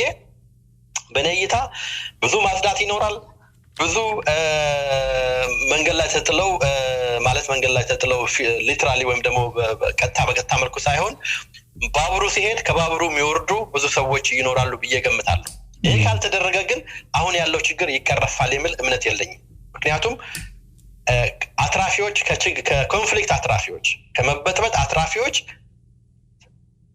መበጥበጥ ከሌለ ትርፍ የላቸው ስለዚህ ይሄ ችግር በቀጣይነት ይሄዳል እና በነገራችን ላይ ከምርጫ በኋላ እንደው ምን ጠብቀው ሌላ ነገር ምንድነው የምትሉኝ ከሆነ ካሁን በኋላ ሰዎች በኔ ግምት በድንበር የሚጣሉበት ነገር ያለ አይመስልኝም ምናልባት እንግዲህ እስከዛሬ ድረስ እስከምርጫው የሚጠብቅ ከሚመስሉ ነገሮች አንዱ የሰገዴ የሁመራ ከዛ ጋር ተያይዞ የራያ አካባቢ ያሉ ችግሮች እና ከዛም በኦሮሚያና በሶማሊያ በኦሮሚያና በአማራ ክልል ያሉ የድንበር ችግሮች በሙሉ ለአንዴና ለመጨረሻ ጊዜ ይፈታሉ ወይም ደግሞ ግልጽ በሆነ መንገድ ችግሮቹ ይታያሉ የሚል ግምት አለኝ አቶ እስራኤልና እነዚህ ነገሮች ግን ካልታዩና ከዛ ደግሞ ባለፈ መልኩ ለዚህ ሁሉ ችግር መሰረት የሆነው ህገ መንግስት እንደገና ከምርጫ በኋላ መታየት ካልቻለ ይሄ ችግር ይጠፋል ብዬ አላምንም አቶ እስራኤል ኢንጂነር ደረጀ እንዲሁም አቶ ዳዊት አለ አለ ጥያቄውን ሰምተሃል ጥያቄውን ሰምቻለሁ ደግምልኝ ደስ ይለኛል ቀጥል ችግር የለም ደግምልኝ ችግር የለውም ጥያቄውን እሺ ጥያቄው ምንድነው እንደምታቀው ለዚህ ለ70 ዓመት ከደርግ ጀምረን በመናይበት ሰዓት የደርግ ወይም ደግሞ ኮሎኔል መንግስቱ ኃይለማርያም ወይም ፕሬዝዳንት መንግስቱ ኃይለማርያም በኖሩበት ሰዓት አገር እየፈረሰ ተቋሚ ኃይል እየገሰገሰ ያለ ቆራጡ መሪያችን አይዞ በርታ አለንልህ ያሉ በጎን ደግሞ እየተፋለጡ ኢህአዲግ ሲገባ ተገልብጠው ካድሬ ሆነው ግማሹም አውሮፓና አሜሪካ አምልጦ ገብቶ ተቃዋሚ ሆኖ እንደገና ኢህአዲግ ደግሞ እንደገና ሲገለበጥ አሁን ጠቅላላ ተሰባስበው ከውጭም ከውስጥም ገብተው ልክ መንግስትን በዲሞክራሲያዊ መንገድ ደጋፊ መስለው በደህንነት በተለያየ ሁኔታ ላይ በ3 ዓመት የማይጠበቅ ሀብት እያካበቱ ከነመረጃው ከነምኑ መንግስት እንዲጠላ አማራው ከትግሬው ከኦሮሞ ከአማራው እንዲጋጭ ፖለቲካ እየሰሩ ያሉ እንዳሉ በደንብ በማረጋገጫና በመርገጫ በደንብ የቀረበ ነገር አለ እንዲህ አይነት ካድሮች መንግስት እንዲቀጥልና ሀገር ሰላም እንዲመጣ ሊያደርጉ ይችላሉ ወይ ምክንያቱም ካድሮቹ በየጊዜው የሚገለባበጡ ናቸው እንዴት ነው የምታየው ይሄንን በመሰረቱ ምንድነው እኔ አሁን የኢትዮጵያ ብዙ ዘርፈ ብዙ ፕሮብሌሞች ችግሮች አሉባት ሀገራችን እንደሚታየውም ደግሞ ጥሩ ነገሮች እግዚአብሔር በጸጋ ያገኘናቸው ጥሩ ነገሮች ከሌሎች ሀገሮች የተሻሉ ብዙ ነገሮች አሉ ያን ማየት ያልቻልንበት ምክንያት ያው ችግሮች እንዲገዝፉ አብዛኛው ሰው የችግሩ አካል እንጂ የችግሩ የመፍትሄው አካል መሆን አይፈልግም እኔ እንደው በማየው እና የመፍትሄው አካል መሆን ስለማንችል የችግሩ አካል ነው የምንሆነውና በዚህ ምክንያት ችግራችን እየተወሳሰበ ነው የሚሄደው ሁሉ ጊዜ የችግሩ አካል ደግሞ የሆኑትን ሰዎች ስናያቸው ተመሳሳይ ሰዎች ናቸው ለምሳሌ እንደው ዞር ብለን መጽሐፍን በመናይበት ጊዜ በአብዮቱ ወይም ደግሞ በ1967 ዓመተ ምህረት አብዮት ከፈነዳ በኋላ እንደው የዛን ጊዜኛ በዛን ጊዜ ባልኖርም መቼም መጽሐፍ በማየት ነው በዛን ጊዜ አክቲቭ ፓርቲሲፓንት የነበሩ ሰዎች ዛሬም እነዚህ ሰዎች ናቸው ሀገሩን እየበጠበጡት ያሉት አሁንም ማለት ነው አንደኛ ረፍትም ጡረታም አይወጡ ሁለተኛ ነገር ደግሞ ምንድነው እዛው ላይ ስቲክ አድርገው ደርቀው ቀርተዋል እና በዚህ ምክንያት የነሱ ችግር አሁን ወደኛ ወዳለን በመጣ እንግዲህ የውጩ የምናምን እንዳለ ብዙ ጊዜ ያወራነው ነገር ስለሆነ እናንተም የተናገራችሁ ስለሆነ ማለት የውጩ እንዳለው ነው ወደ አሁኑ ፕሮብሌም ግን ወደ ለንበት ነባራዊ ሁኔታ ግን በመንመጣበት ጊዜ እኔ ከስከዛሬው በእውነቱ ለመናገር ከስከዛሬው ካሉት መንግስታት ማለት ነው እጅግ በጣም የተለየ መንግስት ያለው አሁን እጅግ የተለየ እኔ ከደረጃ ለየት የሚያደርገኝ ይሄ ነገር እንዴት አንድ የመንግስት አካል ራሱ በሚያስተዳድረው ክልል ውስጥ ራሱ በሚመራው ክልል ውስጥ የዚህ አይነት ዘግናኝ ነገር ሲደረግ መቀጠል ይችላል ብሎ ያስባል የሚለው ነገር ግራ ይገባኛል። የወያኔን ዘመን አይተነዋል። ወያኔ ይህን ሁሉ አገሩን አሮንቃ ውስጥ ከቶት ሄደው ራሱም አሮንቃ ውስጥ የገባው ወያኔ ነው። ግን ወያኔ ቢያንስ በተሻለ መጠን በተወሰነ መንገድ እሱ ያንን ጥፋት ያጠፋል ለሱ አድቫንቴጅ በሚሆንበት መንገድ። አሁን ያሉት ሰዎች እኮ ለማን ጥቅም ነው የሚለው እኮ ግልጽ አይደለም። እያስተዳደሩት ያለውን ህዝብ 500,000 600,000 700,000 ሰው ሲፈናቀል፣ ሲራብ፣ ሲገደል፣ ሴቶች ሲገደሉ እንዴት እንቅልፍ ተኝተው ያድራሉ? ምን ነው የሚያገኙት ጥቅም? እንደ ፓራዶክስ እኮ የሆነ ነገር እያስተዳደሩ ነው። ስልጣኑን ይዘውታል፣ ሪሶርሱን ይዘዋል። የሚፈልጉበት የፖለቲካ ስልጣን ላይ ነው ያሉት። ችግራቸው ምንድነው? እኔ እነሱም የሚያውቁት አይመስለኝም። እና ትንሽ ለየት ያለ ችግር ውስጥ የገባንበት ወቅት ነውና ማሸፋፈኑ ብዙም የሚጠቅም አይመስለኝም። ማሸፋፈን ብዙም የሚጠቅም አይደለም። በአሁኑ ባለው ሁኔታ ክሊር አድርገን ግልጽ አድርገን እንትን ማለት ነው። እርዱን የሚሉን ነገር ልንረዳቸው ይገባል። ሀገራችን በአሁኑ ሰዓት ከመቼውም ጊዜ በላይ በውጭ ተጽዕኖ ውስጥ የገባችበት ወቅት ነው። በዙሪያው ከ7 ከ8 በላይ ሀገሮች ሰራዊት ያሰፈሩበት ወቅት ነው። ሀገራችንን ሊቀራመቱ በዝግጅት ላይ ያሉበት ወቅት ነው። እንዳለመታደል ሆኖ ደግሞ በሀገር ውስጥ ደግሞ ያሉ ሰዎች ሱፍና ከረባት ለብሰው በየቢሮ ያሉ ሰዎች ደግሞ የሀገሩን ለማጥፋት ስራ የሚሰሩበት ወቅት ነውና በሁለት አጣብቂኝ ውስጥ የገባንበት ወቅት ነው እና የኢትዮጵያ ህዝብ ነቅቶ ሁሉም ነቅቶ አማራ ነው የተገደለው፣ ጉራጌ ነው የተገደለው፣ ኦሮሞ ነው የተገደለው፣ ትግሬ ነው የሚለው ነገር አይጠቅመንም። የሚጠቅመን ማንም ኢትዮጵያዊ መገደል የለበትም ብለን ስንቆም ብቻ ነውና ላስተላለፍ የምፈልገው ሜሴጅ ይሄ ነውና ማሸፋፈን ግን ብዙም የሚጠቅመን አይደለም። የትም አንደርስም። በነገራችን ላይ ማሸፋፈን ቁጥር አሁን ግልጽ እየወጣ ነው የሚመጣው። ሁሉ ነገር ግልጽ እየወጣ እኛ ብናሸፋፍነው የሚቀር ነገር አይደለም። ከማንኛውም ነገር ነፃ ሆኜ ነው ይሄን ነገር ማስተላልፈው። ግልጽ ከሆነልህ ይሄን ነው። በጣም ግልጽ ነው። በጣም ወንደርፉል። እንዲህ ነው ኢትዮጵያ እንዲህ መናገር ከጀመርን መሸፈን ወገንን መግደል ነው። ምክንያቱም አንተ HIV ቫይረስ ይዞ ራስን ከደበቅ ቤተሰብህን ታጠፋለህ። አገራችን ላይ ያለውን ችግርም አሁን መናገር ካልቻል ትክክል ያልሆነው ነገር ትክክል አይደለም ብለን መቆም እስካልቻልን ድረስ አገራችንን የምናጠፋው እኛ ነን። ስለዚህ ሐቁን እያየን ለማፍረስ ሳይሆን ለመገንባት፣ ለተንኮል ሳይሆን ለጥሩ ስነ ምግባር መቆም መቻል አለብን። አሁን መንግስት ምንድነው መረዳት ያቃተው ወይም ደግሞ ስልጣን ላይ ያሉ ኃይሎች የሚያጨበጭብላቸውን አጠገባቸው ቂም በቀል ይዞ የተቀመጠውን ኢቭን ሀገራችን ላይ እንኳን ንግድ እንዳይካሄድ ስራዎች እንዳይሰሩ ሀብት ያላቸው ሀብት እንዳይንቀሳቀሱ እየተደረገ ያለበት ሁኔታ አገሪቷን ድባቅ ለመምታት ስለሆነ ይሄን በደንብ መነጋገር አለብን። አድማጮቻችን ኢንጂነር ደረጀ እንዲሁም አቶ ዳዊት ከልብ እናመሰግናለን። እግዚአብሔር ይስጥልን። በሚቀጥለው ሳምንት እስከምንገናኝ ድረስ አቶ እስራኤል አቤት አንድ ደቂቃ በሰጠኝ ጥሩ። እሺ አንድ ደቂቃ ሰጣለሁ፣ ሰዓት እያለቀ ስለሆነ። እሺ አንድ ደቂቃ ልስጣት። አመሰግናለሁ አቶ እስራኤል ስለሰጠኝ እድል። እንደው አቶ ዳዊት ሪአሹር ለማድረግ ይሄ መንግስት ቀጥላለሁ ብሎ ያስባል የሚል ምንም አይነት ምንድነው ጭፍን እንትን የለኝም። ነገር ግን የምለው ምንድነው ቅድም መጀመሪያ ተጀምር አንተ አምልጦሃል መሰለኝ እንጂ ይሄን ምርጫ ፖዚቲቭሊ ካየነው እና እዛ ድረስ መጠበቅ ከቻልን ይሄን መንግስት ለአንዴና ለመጨረሻ ጊዜ ህዝቡ ማይቀበለው ከሆነ የሚያስተምርበት አጋጣሚ አለ ብዬ አምናለሁ ብዬ ነው የጀመርኩት። ከዛ በኋላ ግን ምርጫው ሰላማዊ የሚሆንና ይሄ መንግስት የሚያሸንፍ ከሆነ ብሎ ቢጨመር ጥሩ ነው። የሚያሸንፍ ከሆነ እነዚህ ያልኳቸው ችግሮች ሊቀረፉ ይችላሉ የሚል እምነት አለኝ። እነዚህን ችግሮች ግን አድሬስ ማድረግ ካልቻለ እና መቅረፍ ካልቻለ ኢትዮጵያ ሰላም ይመጣል ብዬ አላምንም ነው ያልኩት። አቶ ዳዊት ለመግለጽ ያህል በጣም ጥሩ እንጂ ይሄ መንግስት አሸንፋለሁ ብሎ ይጠብቃል ብዬ አላስብም። ይጠብቁ ይሆናል እነሱ። ነገር ግን ህዝቡ ነፃ ምርጫ ቢሰጠው ምን ማድረግ እንደሚችል መገመት አያቅትም። ታንኪዩ ኢንጂነር ደረጀ በጣም ጥሩ ሀሳብ ናገር። ምንድነው ማንቻችንም ብንሆን ከማንኛውም መንግስት የበለጠ እኮ የኢትዮጵያ ህዝብ እንደዚህ መንግስት የደገፈው አልነበረም። ይሄ ማንም ሰው ሊክደው አይችልም። ማንም በውስጥም በውጭም ያለው ኢትዮጵያዊ መሬት ላይ እየተደፋ እስከ መስዋዕትነት እስከ መድረስ ደርሶለታል።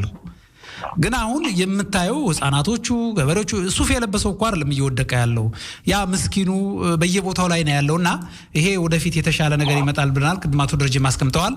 ለዛሬ አድማጮቻችን እንግዲህ የሚቀጥለው ሳምንት የተከበሩ ኢንጂነር ደረጀና እንዲሁም የተከበረው አቶ ዳዊት የሚቀጥለው ሳምንት ደግሞ እንደዚሁ ጠንከር ባለ ውይይት የሃርድ ቶክ ውይይት እናደርጋለን። አድማጮቻችን አሁን እንግዲህ ወደሚቀጥለው ዝግጅታችን ለመሄድ ከነሱ ጋር እንሰነባበታለን። መልካም ቆይታ እንግዲህ ሁለታችሁም። በጣም እናመሰግናለን። አድማጮቻችን የምትከታተሉት ኢትዮጵያ ዩናይትድ ሬዲዮ ነው። ኢትዮጵያ ዩናይትድ ሬዲዮ ምንጊዜም ቢሆን ከማንኛውም ፖለቲካ ከማንኛውም ሃይማኖት ነፃ ነው። በመቀጠል እንግዲህ ያው እንደምታውቁት በዚህ በሆላንድ እስካሁን ላይፍ እየተከታተሉ ያሉት 2315 ሰው ይታየኛል። እንዲሁም ከውጪ ያለው ከሌላው አካባቢ ከ32,000 በላይ ነው እየታየኛለው እየተከታተሉ ያሉት አድማጮቻችን። እንግዲህ ይሄንን እዚህ በመናይበት ሰዓት ሀገራችን ኢትዮጵያ የሁላችንም ነች። ካስመሳይነትና ካድርባይነት ሁላችን ልንወጣ ይገባል። ሀገራችንን በጋራ እናግዝ። በጎ ነገር እናስብላ። ጥፋት ጦርነት ሳይሆን የሚያስፈልገው በሀገራችን ላይ እርቅ ነው።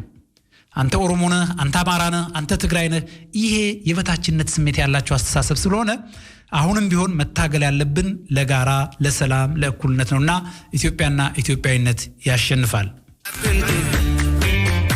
አዳ መጣው የሚመለስ አንድም ነገር የለ አዳ ምርጡ ዘሬ እንክርዳዴ ማነው ያለው ነው የምድር ስራ እንጂ ያስጠይቅ በሱ ፍሲንኮ ዘራ ያጸድቅ በሱ ፍሲንኮ ዘራ ያጸድቅ ያጥባት የለ ጠርጋት የለ ሰማይ ልያ አቤት ማማሯ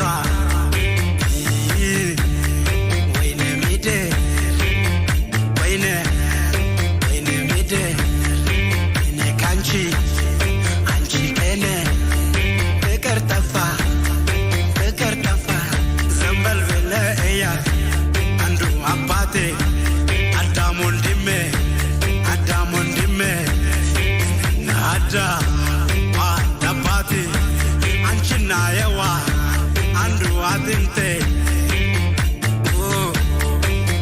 መጣ እኔም ከዛ መጣ አንቺም ከዛ መጣሽ አንተም ከዛ መጣ አልንገባ ወደ ሱስሚዮ ዋነ ጊና ድሽታጊና አሪት ድሽታጊና አሪት ድሽታጊና አሪት ድሽታጊና ከሽሚሰት አምቢት ኦኖንት ቦና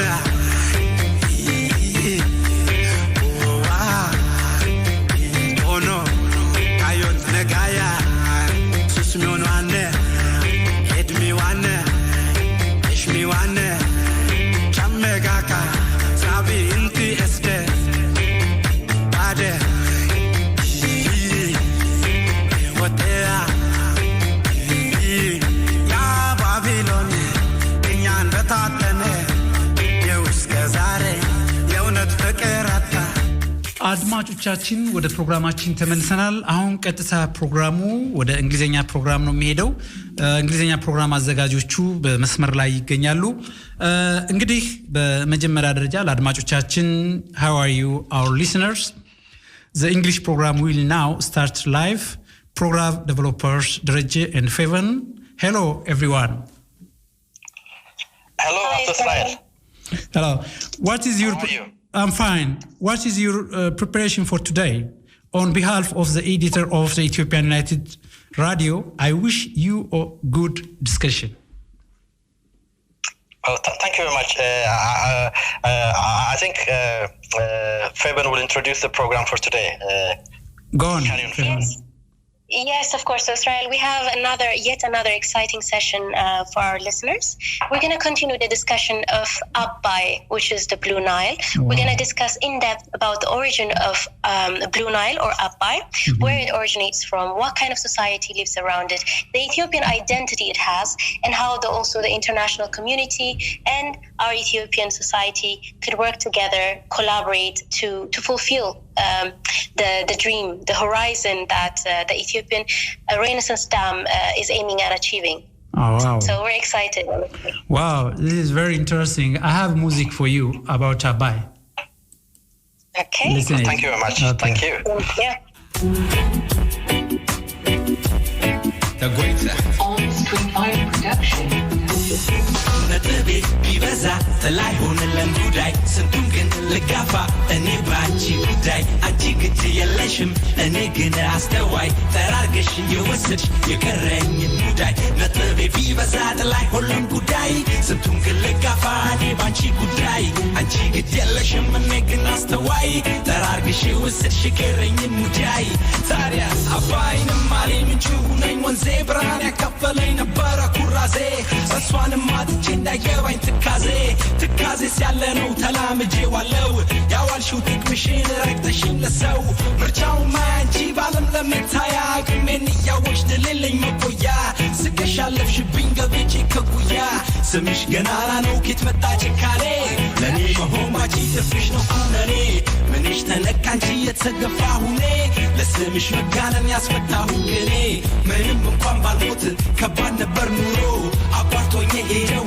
ባንቺ ተንደርድሮ ሩጫሽን ተይው ካንቺ መሮጥ ይብቃኝ ለእኔ ማስብልኝ አንቺ ማቱን ጨካኝ ምን አገኘው እኔ ከሷ ልቤን ወስዳ ምትራሷ እሷ ስትል ለእኔ ጉዳት እንዴት ሆኖ ለእሷ ይታያት ነጥቤ ቢበዛ ጥላይ ሆንለን ጉዳይ ስንቱን ግን ልጋፋ እኔ በአንቺ ጉዳይ አንቺ ግድ የለሽም እኔ ግን አስተዋይ ጠራርገሽ የወሰድሽ የቀረኝን ሙዳይ ነጥቤ ቢበዛ ጥላይ ሆንለን ጉዳይ ስንቱን ግን ልጋፋ እኔ በአንቺ ጉዳይ አንቺ ግድ የለሽም እኔ ግን አስተዋይ ጠራርገሽ የወሰድሽ የቀረኝን ሙዳይ የቀረኝን ሙዳይ የቀረኝን ሙዳይ ልቤን ወስዶ መወላወል ስሜት ጠርቶ መቀማጠል በቀልቤ ላይ ማሰላሰል በኔ ኑሮ መደላደል የለም ዛሬ መደፋፈር በንብረት የማልሞቅ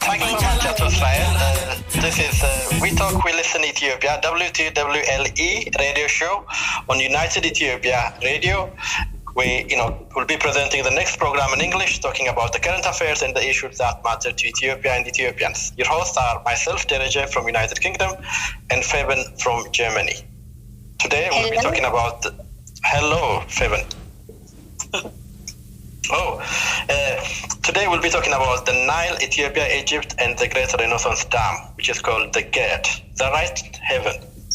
Exactly. So we're going to go even deeper. We're going to discuss about the identity of Blue Nile or Abai, its origins, the society around it, and further more interesting subjects around it, actually. Oh, very good. So, what is a Nile? We hear all sorts of stories, and some of my European friends, they think the Nile originates in Egypt. How far is this from the truth? Actually, that's a very unfortunate misinformation. Actually, the Nile is a combination of Blue Nile and White Nile that comes from also Victoria Lake, as you know. But we focus on our Abai or the Blue Nile, and Blue Nile is actually our Abai. The native name given to Blue Nile is called Abai, and Abai is a river that originates from the largest lake in Ethiopia. This largest lake in Ethiopia is called Lake Tana, and it's found in the region called Amhara region, the northwestern part of the Ethiopian highlands. And this is, one of the biggest lakes in the country. Actually, it's the largest. It's not just that, but it's a very holy part of the country. That's true. I actually had a chance to visit it. So, and how was your experience there? Because I know that the society around there is also one of the most humble and hardworking society, but it's unfortunate, right? They're still in poverty. They're still not having, the best condition of living that they should be having when you think about the wealth, the natural resource that Abai is for any country. Absolutely. True. Just before that, I think, just so that our listeners get the bigger picture, we're talking about the Blue Nile, which is called Abai. Abai in a local language means the great or the greatest. Both in English and Ge'ez, both in Amharic and Ge'ez, which derives from from Greece, Abai means large, and Abai is I think it is the largest river in Ethiopia, and the Blue Nile contributes to about 85% of water into the Nile. And you're right, it originates, from Lake Tana, and people around Lake Tana are very humble and very religious as well. Some of the islands around Lake Tana, they are absolutely devoted to the God's worship, and pretty much, they're populated by hermits and people, who have given up on the world, so to speak. But there are normal people living around there, and there is a huge population of people living around the lake who are under massive poverty. Believe it or not, the extreme poverty level in Ethiopia is about 25.6%. And it is hoped maybe in 2030, this will be reduced to 3.9% of the population. But I bet, most of this 25.6% of the poverty is concentrated around the northern highlands of Ethiopia. Historically, for all sorts of reasons. I mean, the northern part of Ethiopia had always been a government seat, and because of that, it's been populated since time began, and it's been, the land has been used for harvest so many times, I think probably it's just given up. Because of this, the yield from the soil is not as great as it used to be, and due to all sorts of political and misgovernment of the country, that part of the country has not really pulled out of poverty, despite living on the shores of the Nile. Yeah, actually, Daraja, what this reminds me of is that when we were in school, right? When we were in school and we would be taught about Abai, and how Abai is not just water. Abai, the river that goes, is not just taking water with it, but it's also taking a large amount of mineral, fertile soil also from Ethiopia. So when you really think about, as a school student, at that time, I used to think, why is this happening? And when is it going to also benefit Ethiopia? Right? When are we going to say, Abai, can we also keep some of the minerals? Can we also keep some of the water so that we can also have a better day, a better life, a better tomorrow also for the youth to come? So it was a really a big question that was also going through my mind. And it seems like it was that untouchable wealth. You know what I mean? It's is absolutely originating from Ethiopia. To even strengthen that, Lake Tana is not just a lake that is on its own there due to volcanic eruption and so on, but it's actually fed by 3 other Ethiopian originated rivers. They're called Gilgel, Abai, Reb, and Kumar. So this further actually deepens the identity of Abai or Blue Nile. And it's very unfortunate, as young students, we were taught that, yes, we have one of the biggest water bodies in Ethiopia. And as part of the flow, Nile, Blue Nile, it goes with not just taking water, but also the soil, the fertile soil that could have actually helped these part of the society that are living around it and still in poverty while being farmers, honestly. Yeah. Absolutely. I think you nailed it. One of the advantages, of the Nile to the downstream countries is the Nile carries with itself a lot of topsoil, and with topsoil goes a lot of minerals required to harvest plantation and so on and so forth. Now that soil eventually ends up, giving life or giving reasons for life in Sudan and Egypt, and it's important we underline this fact.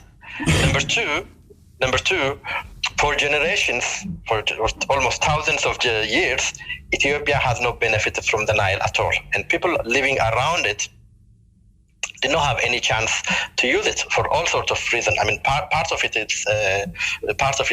could be just there's no technology to use it, perhaps, or part of it could be, maybe they didn't have any need to use it. But obviously, arguably, someone could say they could have used it for irrigation. But for some reason, it has not been used up to now. But with Ethiopian population growing, and with demand for electricity, growing fast, I think Ethiopia has finally decided to build a water retention dam called the Great Renaissance Dam, the GED, upstream of Sudan, about 30 kilometers from the border to Sudan, so that Ethiopia could, generate about 6.5 gigawatts of power. Now, I think this is the question we should be asking. Ethiopia contributes 85% to Blue Nile. Egypt contributes 0. Sudan contributes to 0. The Nile water sharing so far, Ethiopia gets 0% of the water for any use. Egypt gets 66% of it for use. Sudan gets 19% for use. Access to electricity in Ethiopia is 45%. In Egypt it's 100%, and in Sudan 60%. Now, go figure. Faven, we have every reason. Ethiopia has got every reason to consider to use this, for its own development. Take it away. I fully understand, and any logical mind, would really recognize that from the get-go. We didn't even need to really go through in detail, And this is one of the things also which makes me wonder, when you think about all the international governments or the international organizations that have helped us in the past, during times of drought or during times of need, or during the times of cooperation, they have shown up, they have helped us, they have shown that they want us as Ethiopians, as a nation in Africa to develop, to prosper. And when you think about even all the aid, the financial aid and so on that they actually provide to Ethiopia and Africa in general, you would automatically think, okay, being that their main focus, in a picture, seems that they wish us good, right? They want us to prosper as well. They want our society to also have a better life standard. But then now what we're seeing, what we're experiencing is the complete opposite, Daraje. Due to these actions where Ethiopians actually, from their, even the salary of a standard Ethiopian, individual is very low. And from that, Ethiopians contributed all the necessary amount of money to build the Great Ethiopian Renaissance Dam. Can you believe this? This is one of the biggest in Africa, in the world. Actually, it's the biggest in Africa. It's going to be one of the biggest in the world. And this was done by people who were giving more than they actually could even afford, right? And in the process, actually, the country, the society was denied support, was denied the normal aid that was actually being done or given in the past. So, it's a time to also question the intentions, or is there something that's misunderstood? Don't these organizations authentically want us to grow? If not, then why are they not supporting us now when we're actually seeing the horizon to prosperity? When the time for change has been recognized, the world is sending satellites to Mars, right? To another planet, exploring life. And Ethiopians, Africans are still not even getting the fair stage, the fair opportunity to utilize their own natural resource. Daraje, come on. This is absolutely, Fabian, I think you just hit the last nail on the coffin, so to speak. To me, I think, and just this is me being sincere, really. I think the world wants us to get out of poverty. I don't believe the world wants to sing for us Band-Aid. I don't believe that they want to sing again, saying, do we know Christmas? By the way, the irony about this song is we invented Christmas. Do you know that, Fabian? I didn't know that. Oh, wow. See, there was in 1984, there was massive famine in Ethiopia, and really good hearts of people go together and had set up a band called a group of musicians go together and have created this super band called or campaign called Band-Aid, and they sang to raise money to help poverty-stricken Ethiopians. And one of the songs was, "Do they know it's Christmas?" And the irony about this song has always made me laugh is we are one of the inventors of Christmas. And if you go back in history and check, one of the three wise men happened to come from Ethiopia. His name is Balthazar, and he came from Ethiopia. He's a guy who took frankincense and myrrh And Frankenstein originally comes from Ethiopia. And this is the guy who actually went and saw Christ himself when Christ was a baby. And somebody is trying to tell us whether we know Christmas or not. But this aside, I think what I'm trying to say is I don't think the world wants to sing for us Band-Aid again. I think sincerely the world wants us to come out of poverty. And I believe the world wants Ethiopia to stand on its feet and be self-reliant economically as well as in other things. But as you mentioned earlier, every time inward-looking government props up in Africa, every time somebody wants to have genuine liberation from colonization, genuine liberation from political meddling, genuine liberation from economic neo-colonialism, always you see this kind of resistance. And what we've seen in Ethiopia now, and what has gone through the social media and all the diplomatic channels and all this pressure being applied on Ethiopia is not far from the same thing which has been done previously in the world. We've seen how we've seen how big fallouts were done in Congo during the Patrice Lumumba's time, and other African countries. Every time Africans want to shake off the shackles, so to speak, they get a lot of pressure. But I don't believe this is the intention of ordinary forces in Europe, or ordinary people per se. This is not about the gentleman. This is about the system. And the system, when we say the system, it is corporate companies, the people who want raw material, the people who want all the unfair trade deals, the people who want to just the movers and shakers of the economy. They, one way or another, want to have an upper hand in the market. And part of ascertaining that is by making Africans weaker. And that is not far from what's happening to Ethiopia nowadays. For the first time, Ethiopia is saying we want to be able to become self-sufficient. We want to stand on our feet, and we want to shake off any sort of political meddling or economic meddling. And now, and finally, they're putting their feet down and saying, we don't want any money from you, but we will build the dam come what may, and they're building it. Believe it or not, the second phase of the filling will be happening in a couple of months, and almost the gate will be completed. But you're right, all this pressure, all this meddling coming from the external forces make you wonder whether the world want Ethiopia to come out of poverty, or whether they want us as a poster country for poverty. Yes.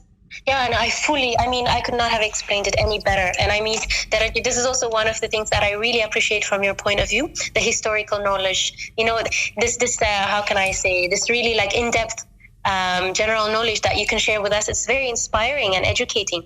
And I couldn't have also stated anywhere, of course.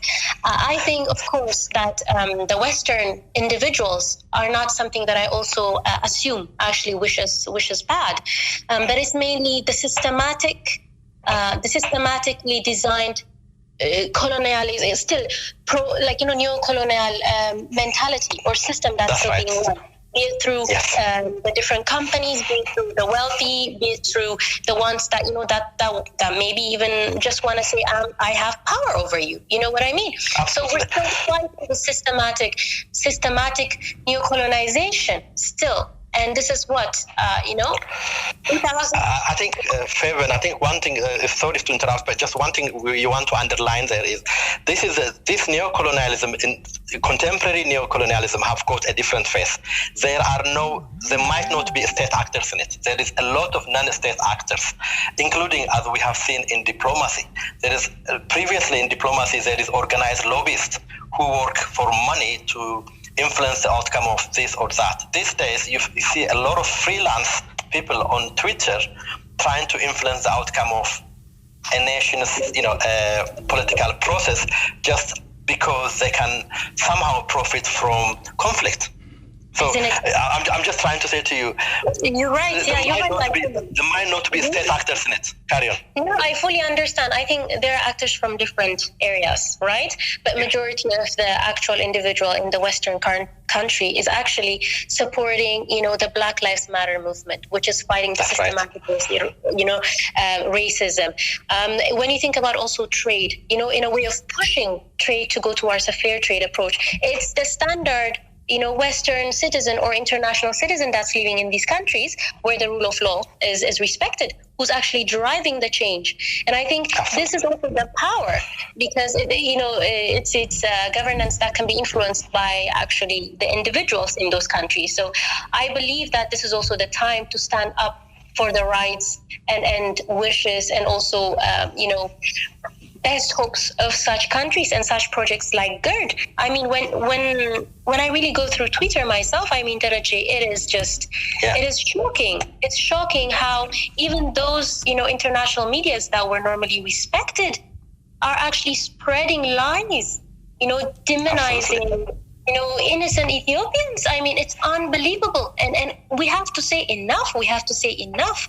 The point is that Ethiopia is on the path to prosperity. Ethiopians have natural resource, and we have the natural and legal right to utilize our natural resources, like our river Abbai, which is Blue Nile, where we contribute 85% off to the rest of the Nile Basin countries. Yeah, and it is going to happen. The funny thing is that even when we didn't really, irrigate any water or did anything specific, for the first round of filling of the dam, it was actually the rain. Even nature is right. Yes. You know what I was thinking, Faber? Even God is supporting us. I mean, even nature has finally said Ethiopia deserves the dam. Absolutely. I think you mentioned respectable media and bigger media outlets. I think the important bit is these days there are actors, conflict entrepreneurs primarily, and those conflict entrepreneurs, they hide behind huge media outlets. I mean, we have seen how some things have been invented by CNN when it comes to Ethiopia. We've seen, I know, so we've seen how BBC taken just blatant side when it came to Ethiopia as well, and I don't believe this is the intention of the British people. I don't believe that this is the intention of the ordinary people of United States, where CNN is based. I think the media itself, as a conglomerate company, have got its own interest in the process, and behind this are conflict entrepreneurs. Another thing I want to add on top of that is behind these big forces as well is Egypt. Egypt have been lobbying for generations for Ethiopia not to get any grant from World Bank or any loan from other bigger banks outside of Ethiopia to any project which will eventually enable Ethiopia to build the dam. And one of the pictures I always cherish of the previous emperor Haile Selassie of Ethiopia is he was standing by the shore of Abay and he just signing on a plaque which said, "We started this, and I hope the next generation will finish it. Because this dam cannot go ahead because we couldn't get any loan or any support from external for this because Egypt did not want it." I don't know if you've seen that picture, Faven, but that picture speaks volume. So even to this day, Egypt have been campaigning vigorously to try and thwart our efforts to build this dam. Not only through political meddling and other things, but diplomatically they're putting a lot of pressure, on Ethiopia. And we know what the previous president of America said, Trump. He literally said to Egypt, "Go and blow the dam." Carry on, Faven. It's unbelievable. Honestly, it's really just unbelievable. Especially a country like Egypt, which has literally a big access to the sea, a large amount of underground fresh water, and also a country that has way more advanced living standards than Ethiopia. In a way, you would expect at this time the government would think, okay, let's be thankful for Ethiopia also for sacrificing their wealth, sacrificing their prosperity, so to say, in helping us build build where we are and our economy and everything. But now maybe it's a times have changed. Then we need to also think a bit fairly. Let's also see ways of compensation. Let's also see ways of, growing together and collaborating and sharing information. But what we're seeing is complete opposite. It's like everything can change, but the right of Ethiopians to use Nile or actually Abai should not change. Right? This is what we're seeing. It's very unfortunate. In the innocent manner of diplomacy, yes, of course, they have used all the legal approach, all their connections, be it with America, Western countries, Arab countries, the rest of Africa as well. It's a lot of pressure they're trying to exert on the Ethiopian government and Ethiopians, actually, to not fulfill the plan of executing the Great Ethiopian Renaissance Dam. But beyond that, there are actually facts that we're seeing that are being shared also all over the social media, where such groups and countries are financing terrorist groups to destabilize Ethiopia. These groups are being financed by these countries, imagine, and they're killing innocent Ethiopians, innocent farmers, innocent children for no clear reason. This is... Absolutely. This is the 21st century. We either grow together or nothing else is going to happen.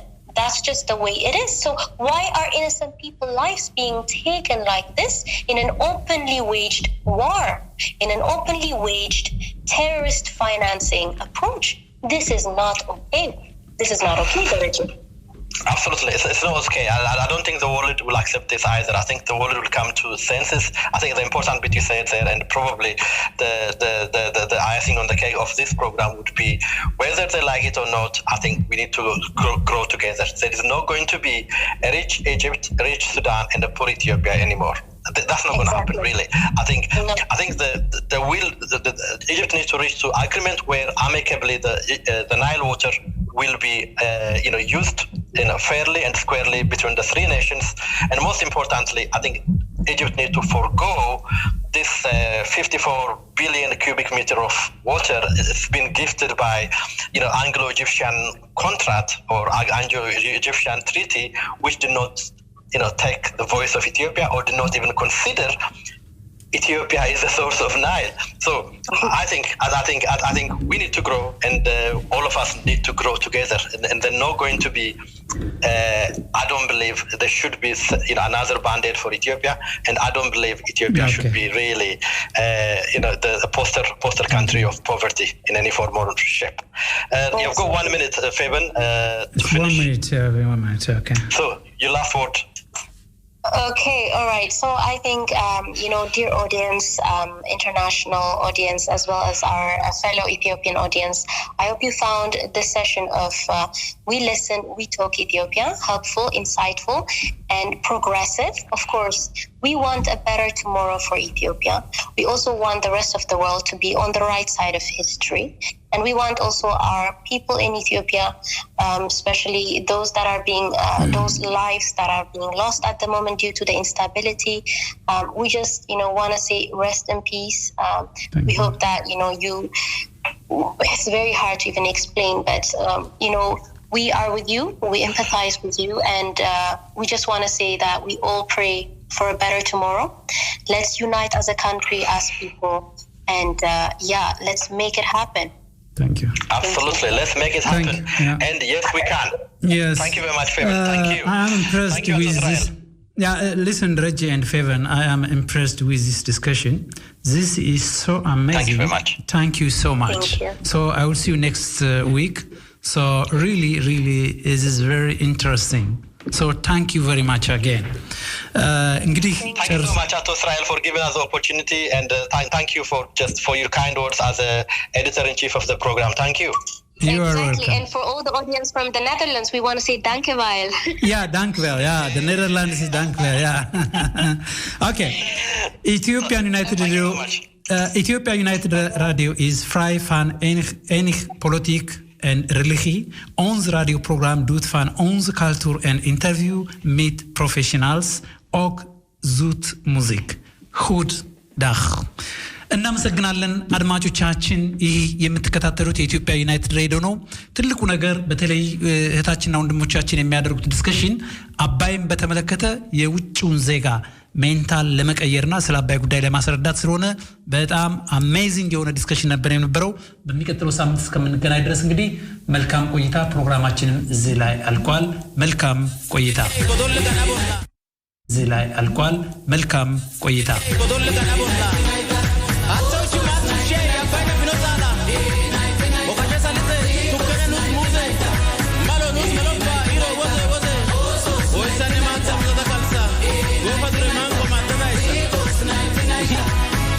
Shit.